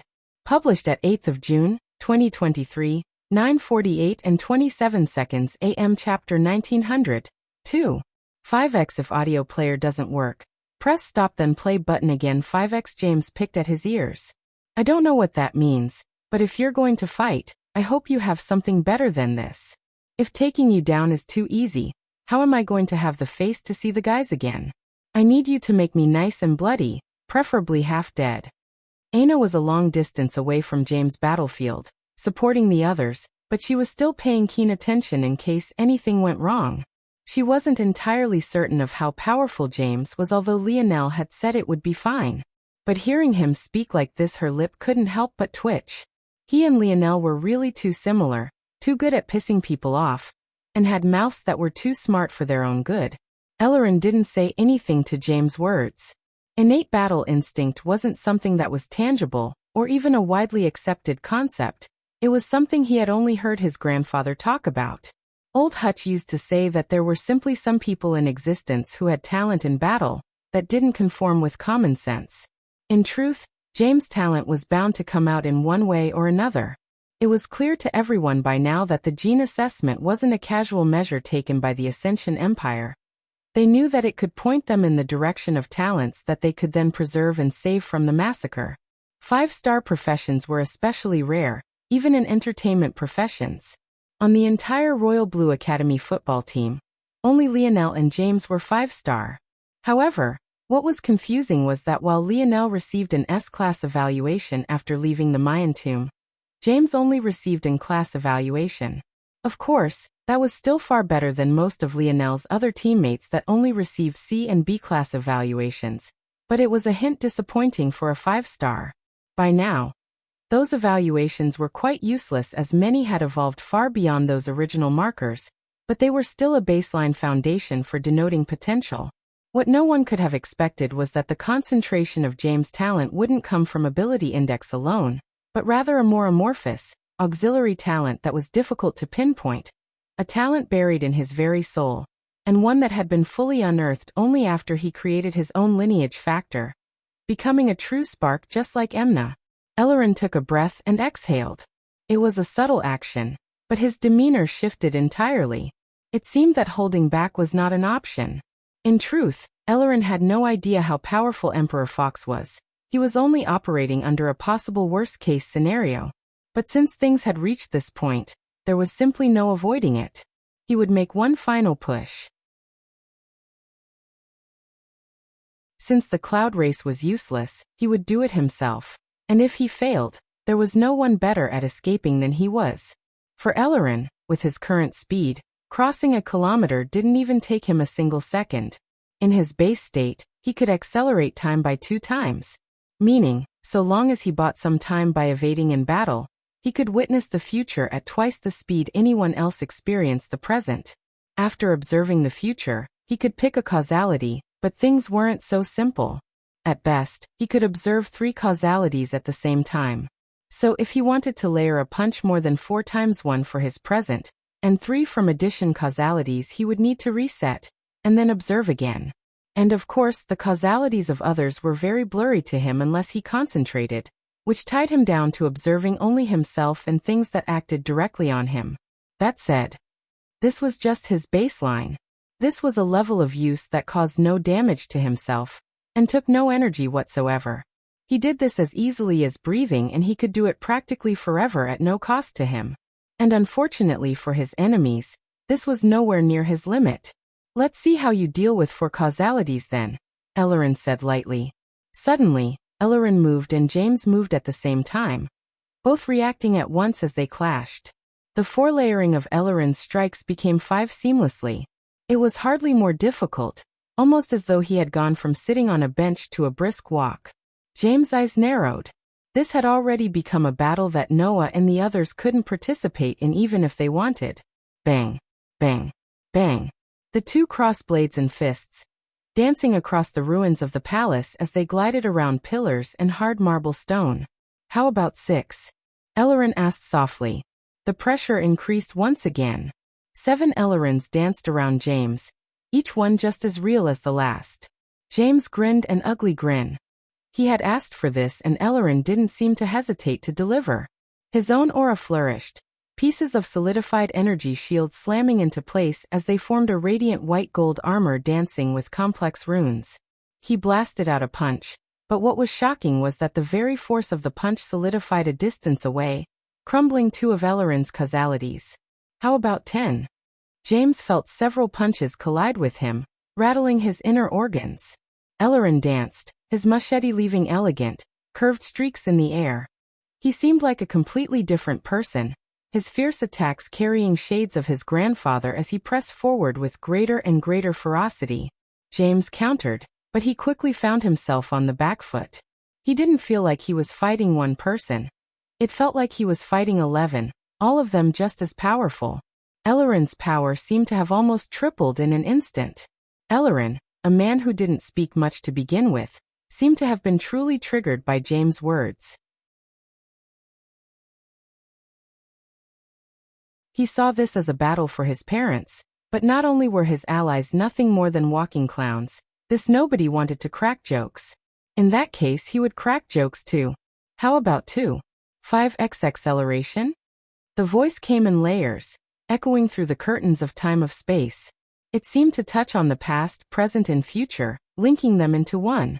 Ellerin's blade left afterimages in the air, crossing into a causality that James could react to.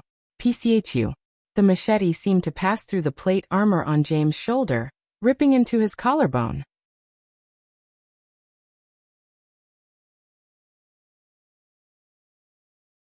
Chapter 1901. Published at 8th of June, 2023, 9:48 and 25 seconds AM. Chapter 1901. Absorption. If audio player doesn't work, press stop then play button again. Ellerin's machete pierced forward, his gaze expressionless as he suddenly unleashed his blade force. Without fail, such an attack would shred a person's inner organs to mush. Despite the fact he had just killed someone, he didn't feel very much at all. The exchange was quick, but he had expended quite a bit of energy. All he wanted to do now was to rush forward and end this battle as quickly as possible. Since the cloud race was such a disappointment, he would have to do everything himself. Ellerin pulled his machete back, but just as he was doing so he froze. His blade didn't budge at all, even when he pulled harder. Ellerin's eyes narrowed. James' head was lowered, but he suddenly shook it. "Shit, that hurt," James mumbled. Ellerin's heart couldn't help but stir. He hadn't felt his blade force being blocked, so where had it gone? It wasn't that easy to trick him. He wouldn't have made a foolish mistake like assuming his opponent was dead without reason.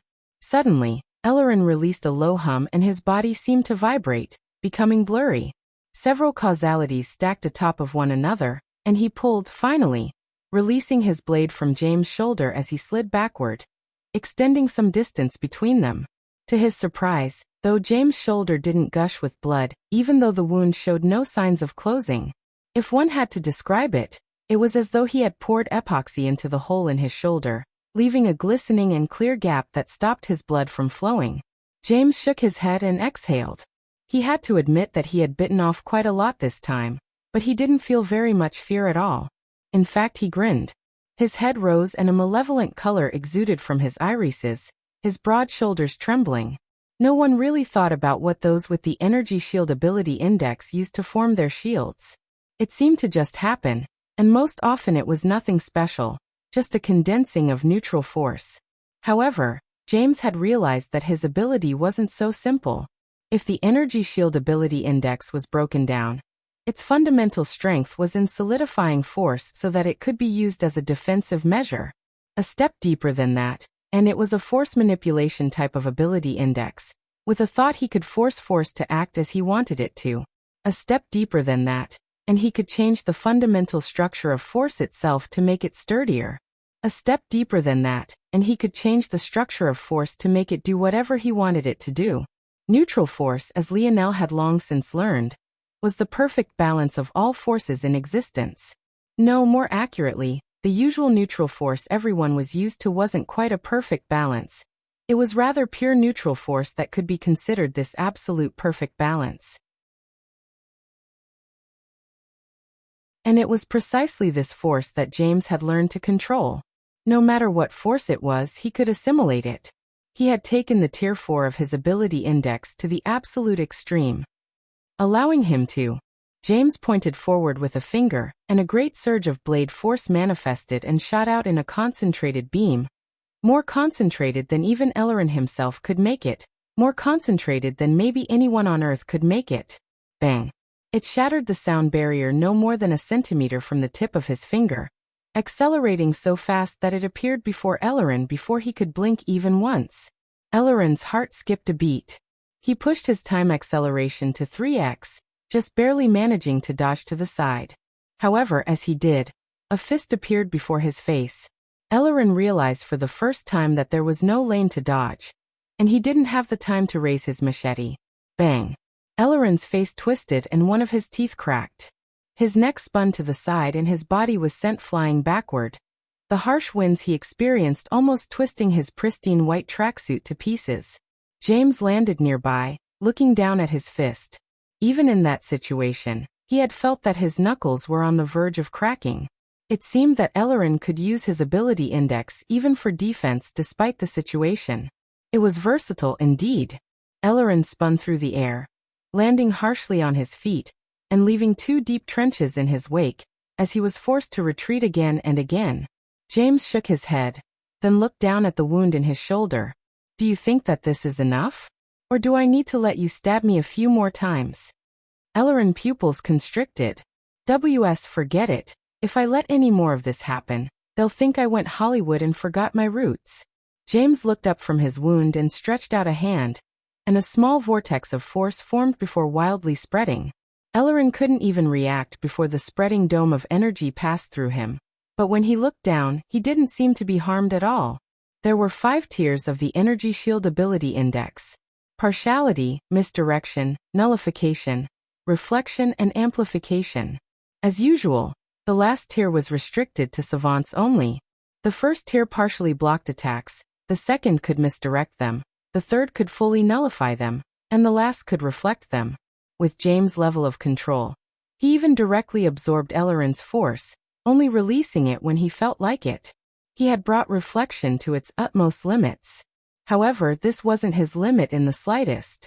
His ultimate defense couldn't even be called reflection any longer. Instead, it was more accurate to call it absorption. When he applied absorption on his body alone, any force attacks would be directly swallowed up by him, unable to cause any damage whatsoever, and even allowing him to use it in his next assault. When he applied absorption in a domain, well, Ellerin's pupils constricted into pinholes. He suddenly couldn't sense any time force whatsoever, and without atmospheric time force to observe, there were likewise no causalities to observe. Suddenly, Ellerin froze, a fist suddenly appearing before his face. Don't look distracted now. I still need you to make this look like it's difficult. Bang. Ellerin was once again sent flying.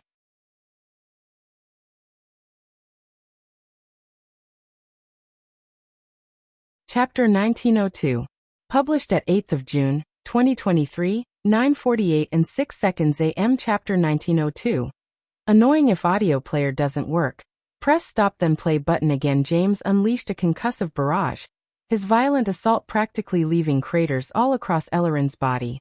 All of the force in the domain was absorbed by him, fueling his power to the point that he seemed beyond superhuman. Nothing Ellerin did seemed to be good enough. Noah, who stood a distance away, breathing hard, could hardly mask the complicated look in his eyes. It felt as though he was watching another Lionel crush him in all aspects he held dear. It was just Lionel, or even now James. He also had to experience Miguel surpassing him in all aspects as well. Though he didn't know where Miguel was now, and he had done nothing but work hard all these years, he still knew deep inside that he had yet to catch up to him either. No matter how Noah racked his brain, he couldn't understand what the difference was. Was his will not great enough? But how much had he been willing to sacrifice for Earth? How much of his life had he dedicated to causes that were anything but selfish? It just felt frustrating. He should have felt happy that Earth seemed to have been saved, but instead he felt inferior. Jessica looked toward Noah's side profile and sighed herself. She wanted to comfort him, but she had tried many times before. This simply wasn't something that an outside force could help with. K. Lionel's eyes flashed open, a strong vitality rippling out from him.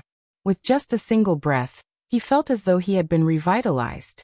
He jumped to his feet, stretching and unleashing a roar. The leaves rustled wildly and the earth quaked, a cyclone of wind spiraling into his lungs. His body felt light and the confidence in his eyes couldn't have been sharper. Lionel turned toward a certain direction. There, on the other side of his barrier, a smiling youth with bronzed skin stood. It seemed that this youth had been watching him sleep all the while, a prospect that likely would have left most uncomfortable, but Lionel only smiled. An odd light flashed within Idrim's eyes. Of all the responses he had expected, this was the last one. However, what he didn't know was that even with his ability index sealed, Lionel's emotional intelligence was still off the charts. How could he not tell what Idrim was trying to do? Unfortunately for him, unsettling someone like Lionel wasn't so easy. With a thought, Lionel communicated with the orb and released the hold on his barrier, allowing Idrim to walk right through. Taking it as an invite, Idrim strolled in with a radiant smile. His every action seemed like he was perfectly photo-ready. It was aggravating in an almost too obvious kind of way, almost like Idrim knew what he was doing and yet did so anyway, as though he couldn't tell that it came off as fake. I didn't expect that the anomaly this time would be a human. Quite fascinating. Color me surprised. I guess there really are a multitude of variables in the universe. Lionel's lip curled. Indeed, so it probably isn't all that surprising to find a creep who likes watching people sleep among so many variables, right? Idrim laughed. Sorry if I made you uncomfortable, but you see there's only the two of us remaining, so there really was no point in returning to my own territory. This made it more convenient for the both of us, no? That much I agree with. Lionel reached for his back and unsheathed his spear from its holster, the white fur that coated his body fluttering in the wind. He took a casual glance toward the spear in Idrim's hand, and realized that it was in the gold grade, but he didn't seem surprised. He had long since expected this. Idrim's spear vibrated slightly as he sighed. I have to say, this is a bit unfortunate. This battle won't be very fair. If it was in the outside world, we could battle our heart's content. It's a shame, I was looking forward to this. Lionel yawned, expelling his last bit of fatigue as his body slowly woke all the way up. His cells thrummed, his heart pounded and his blood gushed. He felt light on his feet, and his spear truly felt like an extension of his arm. You know, I thought I was annoying, but that seems to be a standout feature for you all. Tell you what, I doubt your recovery abilities are anywhere near as annoying as that fiend demon. If you can last 100 attacks of my spear, I'll let you get a free shot in. Idrim paused, suddenly not knowing what to say.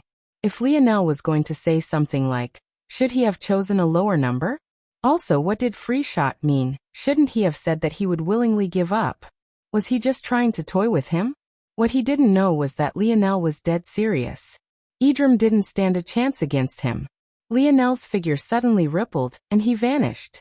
When he appeared again, his spear was already at Idrim's throat, causing the latter's pupils to constrict. But rather than dodging, to Lionel's surprise, Idrim didn't move at all, instead choosing to directly counter. Lionel's gaze turned fierce.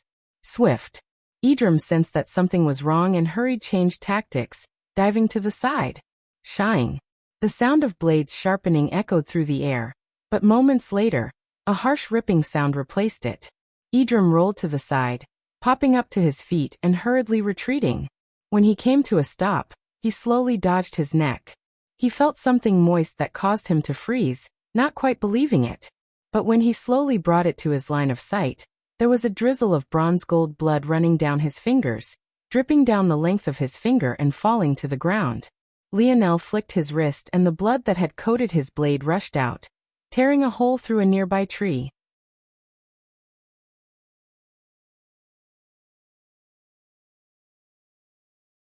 Chapter 1903.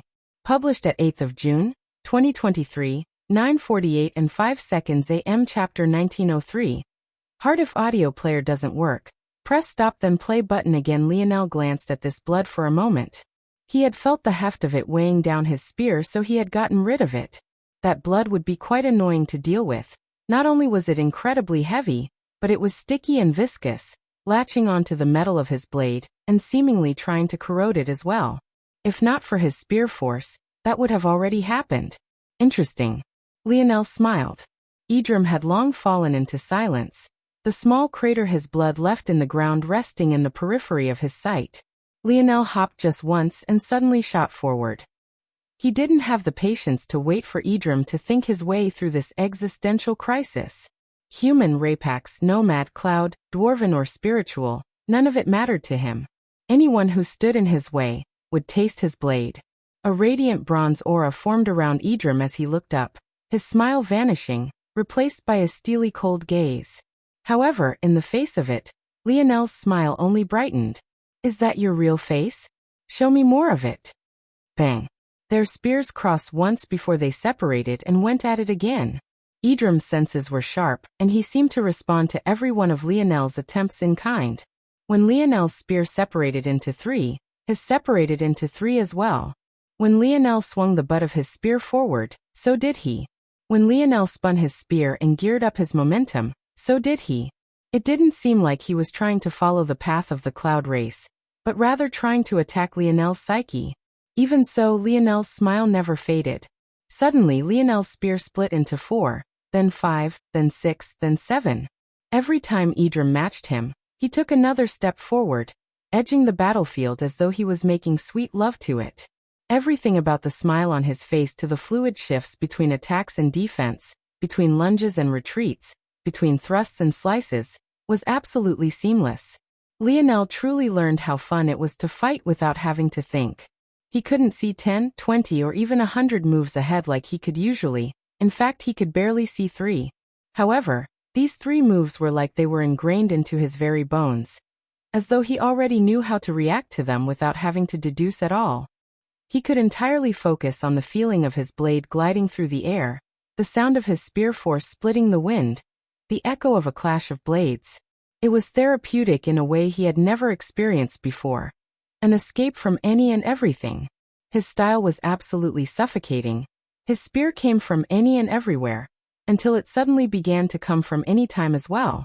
His rhythm shifted, and his perfectly paced blade suddenly slowed by a small margin, causing Idrim to mistime a block and overshoot his target.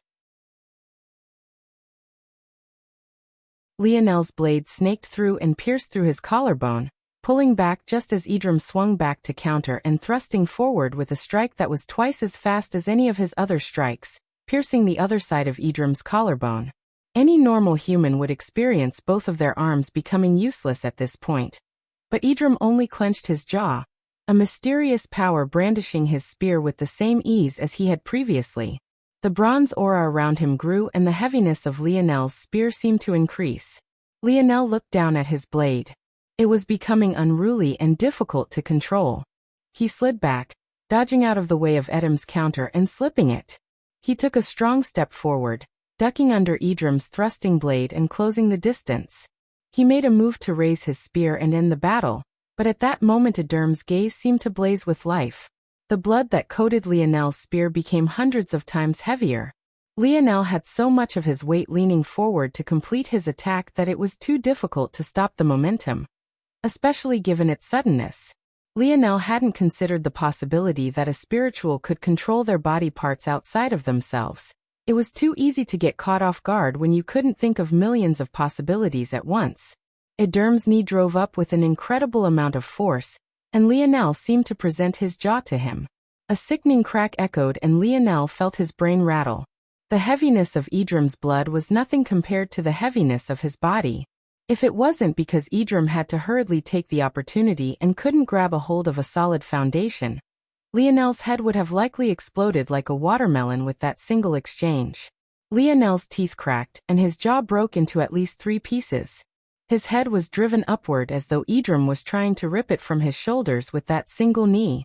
Idrim took a step back to stabilize himself, and prepared a second attack immediately, retrieving his spear while Lionel was still in a partial daze and piercing right for his heart.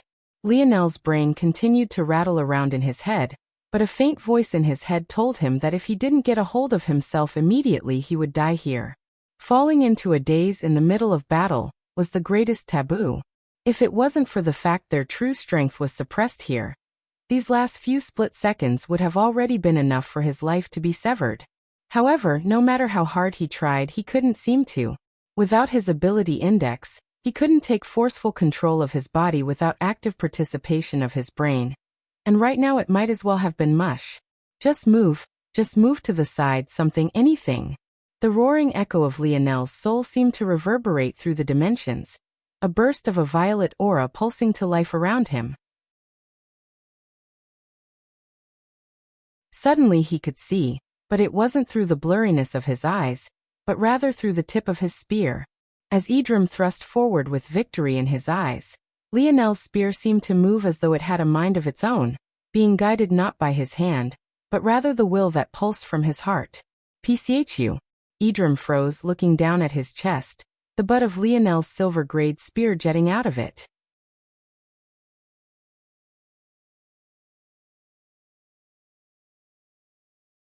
Chapter 1904.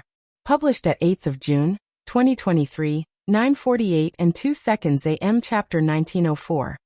Reward if audio player doesn't work. Press stop then play button again. Lionel dropped to the ground, a surging pain that started from his face radiating out to the rest of his body. He wanted to clench his teeth, but doing that only made things worse. He didn't even realize how many micro-expressions relied on the stability of his jaw, until this very moment. He looked up and watched Idrim with a sharp gaze. Since he could control blood from outside of his body, then there was no telling if such an injury would be enough to kill him. For all Lionel knew, unless he could attack Idrim's soul directly, he wouldn't gain victory. Luckily, things weren't so exaggerated. This didn't seem to be Idrim's choice either. The moment the tribulation sensed his death, it was over. His body began to shimmer, his spear falling to the ground. "I haven't lost yet," Idrim suddenly roared, realizing what was happening. By now, his casual demeanor had vanished and he was absolutely furious. It wasn't to the point that he looked like a madman, but he definitely couldn't hide his real thoughts anymore. Damn it. Idrim's bronze gaze blazed as he looked toward Lionel. By now, the latter knew that he likely looked ridiculous. He couldn't even hold his own jaw up, a combination of saliva and blood pooling out under no control of his own. However, he still withstood the pain, closed his jaw and grinned a bloody smile. "Baby, have a nice trip." Idrim's gaze turned malevolent, but Lionel's smile only grew brighter. It was only after Idrim vanished that he coughed, shaking his head. He had actually almost died in such a foolish way. Without his ability index, Idrim's speed of thought was naturally faster than his own just because of his race, that made falling into traps a troublesome eventuality. This was probably how others felt when they fought him. Being several steps ahead of your opponent meant that even if their raw strength was greater than your own, much like Lionel's was here, your chances of winning were likely greater. It was funny. All this time Lionel had been learning of the benefits of truly just relying on nothing more than his talent and instinct in battle, only for the end result to smack him in the face. Lionel struggled to his feet, shaking his head. He reached down and picked up Idrim's spear, fusing it to his own. At that moment, the world around him shifted, and everything was surrounded by a blazing light.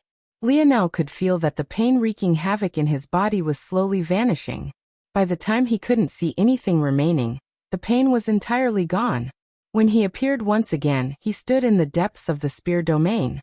Up above, black lightning crackles and beneath him, black gravel crunched. However, when Lionel looked around, his eyes widened. This was no normal region of the spear domain ring. It was the highest peak there was, that very same distant peak he had seen the first time he stepped foot into it. However, where there should have been a spear, there was nothing at all. In addition, on the other side of the mountain peak, there was nothing at all, a vast nothingness that branched into countless paths, all equally filled with nothing. Lionel was quite surprised by this. He was absolutely certain that whatever was at the peak of this mountain should have been the spear that suppressed all others, but there was nothing here at all. But beyond that, he was certain that there should have been spears that encircled the mountain completely, so why was there nothing on the other side at all?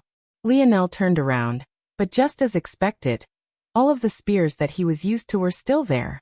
This was definitely his spear domain and those empty spaces. Lionel's gaze flashed, and he suddenly realized that his thinking speed was back. No matter how he flipped the problem in his mind, it seemed that there was only one answer. The missing paths must be in the rings of those enemies he fought in the tribulation. The only way to complete it, and likely the only way to find the spear that should be on this mountain, was by fusing them all. Lionel shook his head and sighed. He had no idea where those people came from. There should only be a single spear domain ring in existence. If Lionel continued with that assumption, then it should be that the enemies he faced were displaced through time rather than displaced through space. This didn't feel impossible. After all, the spear domain ring had the ability to send his consciousness back to fuse with a primitive man's. The tribulation was the same, just a displacement of consciousness, so it seemed to fit. Also, the spear domain lineage factor itself seemed to have some faint connections with time, although Lionel had his own theories about that. He felt like any lineage factor, affinity or ability index taken to its absolute extreme would have some influence on space and time force. But regardless of whether he was correct or not, there was not. What was of core importance was the fact that the spear domain should have the potential to do so. But the question was why? To find the best spearman across eras? That didn't seem right either because of what he had heard from Nelligan. At least in Nelligan's case, his people seemed to interact with the tribulation in a linear fashion. It felt weird that the spear domain ring would displace itself across time, just to allow it to continue to be passed on normally. What was the point of that? Lionel's frown deepened. The more he thought about it, the more entangled and nonsensical it all seemed. Forget this, where are my rewards? Lionel was a bit worried about what might be happening back on Earth, so he wanted to take his rewards and leave as quickly as possible, but he was beginning to worry that there were no rewards at all. If there were no rewards, what was the point of the tribulation? Just for the right to keep the ring? That would be weird, and more than a little annoying. Suddenly Lionel understood something. Could the reason he was brought here to begin with be the reward itself? Lionel looked toward the paths of darkness ahead of him, and he felt a mysterious feeling. I see.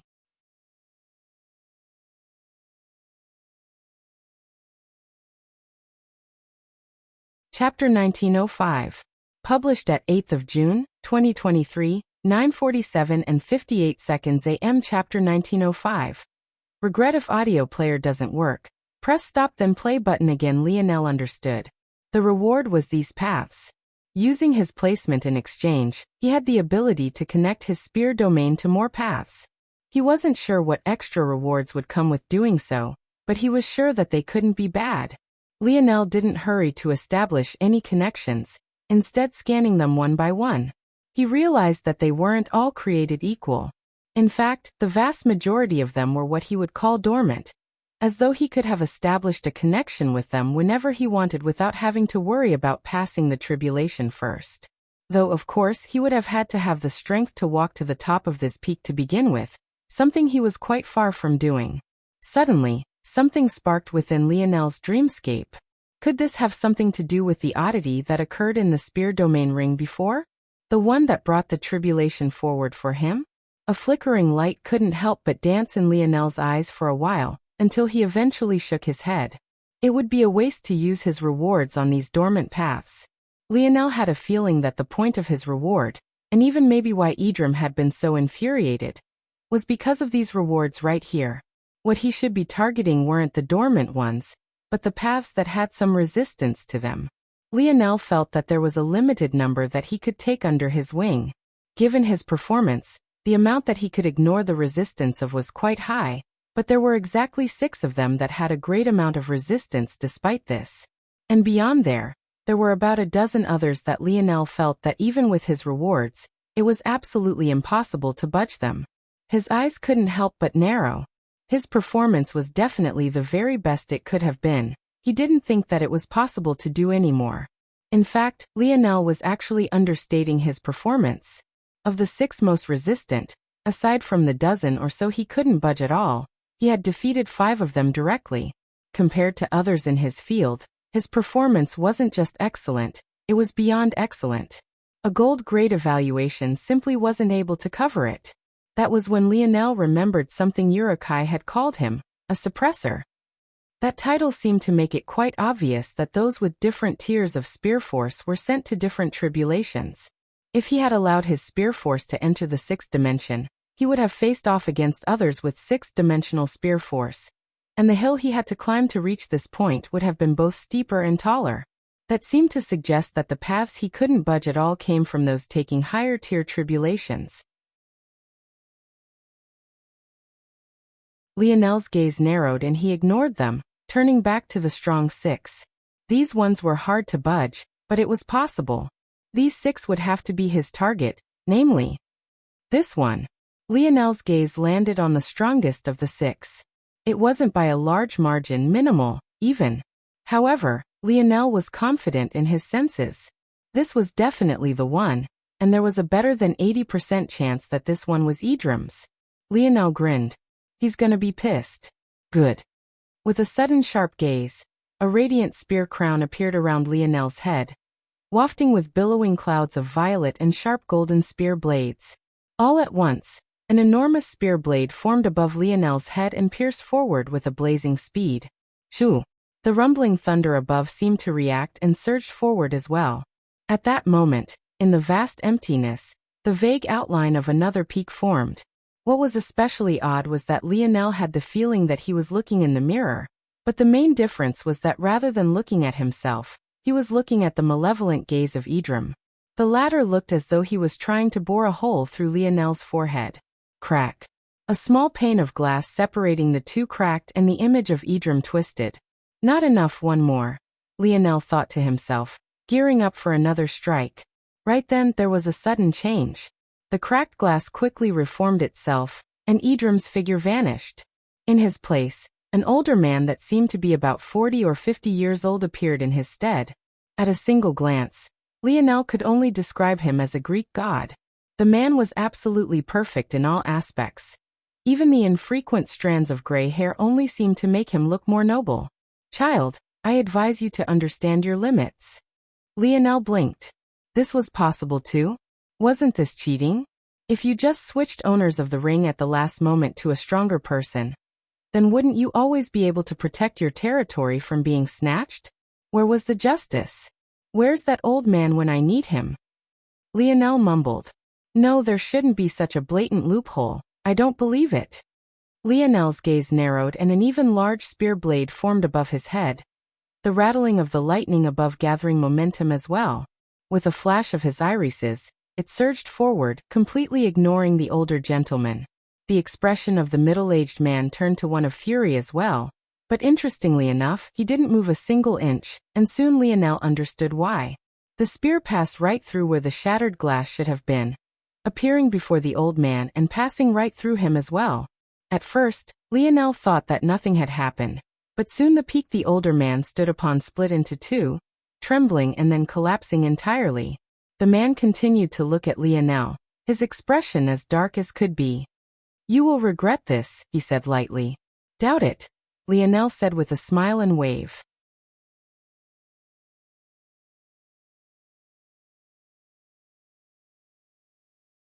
Chapter 1906. Published at 8th of June, 2023, 9:47 and 57 seconds AM. Chapter 1906. Obedient puppets. If audio player doesn't work, press stop then play button again. The middle-aged didn't say anything as he vanished entirely. Bright light rebounded, and the spear domain world trembled. One after another, paths lit up, connecting with Lionel's world and unleashing a tidal wave of spear force in all directions. Lionel's heart skipped several beats. He realized at that moment that several of the dormant paths were connecting as well. At first he was confused until it all clicked. By targeting Idrim's spear domain, he had also gained all of the domains that Idrim had conquered. No, not just Idrim, but whoever had come before him. It was no wonder that the old man was so infuriated. Lionel was basically rating all of their hard work to this point. I hope the outcome is worth it. Although Lionel had smiled in the face of the man's provocations, he instinctively knew that that threat hadn't been empty. If all he got out of this was more spears, it would be a great disappointment. He already had more spears than he could use at once. And though it was true that he would gain more insight by absorbing the lives' work of more experts, he was already at the point of receiving diminishing returns. There were only so many that he could assimilate at once. This wasn't to say that it was bad to have so many. In fact, it could only be good. The main issue was whether the trade-off was worth making such an enraged and motivated enemy or not. If spears and memories were all he received, it truly wouldn't be. In fact, all of this would have pretty much been a waste of time, honestly. The lands below solidified, and worlds of spears appeared before Lionel, their strengths radiating. Lionel took a breath, feeling a strong sense of pride that seemed to come from nowhere at all. It crept up on him as though it had always been there. It was then that Lionel understood that it came not from him, but rather the spear domain ring itself. After a while, Lionel shook his head. It seemed that this was really all there was to it. How disappointing. It didn't seem that he had enough strength left to claim another one of the main 6. From the feeling within him, his rewards were only enough to assimilate a lesser one. Lionel randomly chose a path he felt he had just enough left to grasp and targeted it. There was some faint resistance, but it was far weaker and was easily dealt with by Lionel. He couldn't even see the figure that appeared clearly. The size of this one in the end wasn't even 5% of Idrim's, but it still gave Lionel a nice boost and everything settled in. Lionel felt a rush and an energy seemed to be pulling him away. Looked like the reward accepting process was over. He didn't fight it and let the spear domain take him away. If he stayed here without approval, he would have to withstand the pressure himself. If he did something that foolish, he would end up with his consciousness being destroyed and had likely die on the spot. Lionel's vision blurred one more, and then something suddenly caught hold of him. It felt as though a streak of lighting had collided with his mind. But rather than filling him with pain, it instead felt as though he was wide awake, too awake. He immediately realized that something was changing. A pulsing sensation took hold of the front of his mind, an increased number of folds manifesting and being layered unto one another. Very few would be so hyper-aware of this. It was only because of his ability index that Lionel knew exactly what was happening, and only because of it that he could clearly feel the changes. Lionel understood what was happening instantly. His spear domain lineage factor was evolving. The threshold he needed to reach to display certain abilities was being exponentially lowered, and the abilities that he could already use were beginning to cost him less and less to use. Right then, Lionel suddenly understood something else. By passing the tribulation, those with several spear domain territories would also undergo this evolution. It was no wonder those few dozen territories were so sturdy. Those must be individuals who had already undergone this process and had solidified their lineage factors to an untouchable degree, at least for the past Lionel.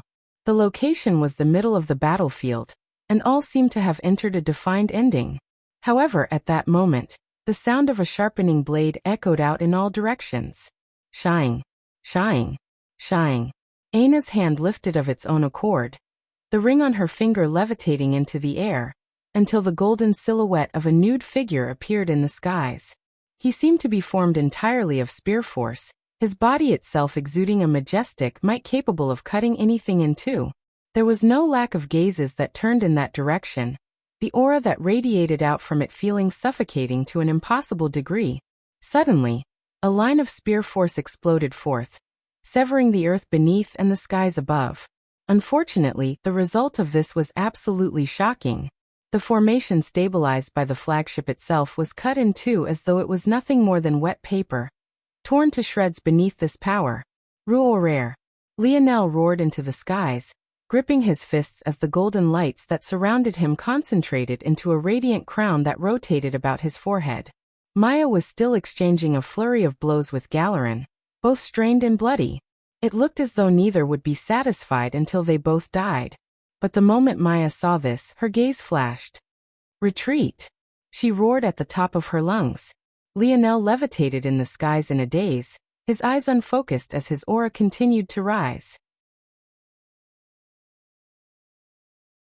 The spear force radiating from him continued to connect the earth and the skies, seemingly only intent on getting stronger without a care for what was around him. Even Aina had no choice but to retreat. Lionel seemed to have no idea that he had opened up a chance for his enemies to escape.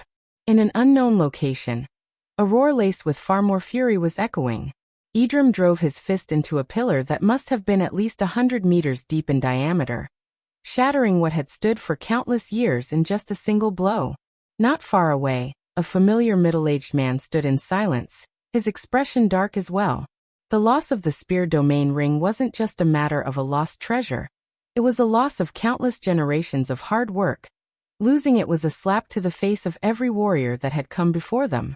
Who is he? How dare he? Does he not understand the rules? Idrim had never been this infuriated before. No, he doesn't. What? Idrim's head snapped toward the man. I caught a glimpse of his spear domain. It only had one domain, and only had the aura of primitive tribulations, no complete tribulations. He is the first of his generation. Hearing this, Idrim didn't feel any better. In fact, his expression only became worse. I recognized the aura though. They should have a true sovereign of the bow already. This is an unexpected variable. They have 2 true sovereigns now. The man fell into silence. Their world once had 3 true sovereigns, but now that was obviously no longer true. This was a huge loss. Their chance of surviving now. The past cannot be changed, focus on the future. When the time comes, your future will be decided by whether or not you can get your own revenge. The middle-aged man looked toward the skies. There's not much time left.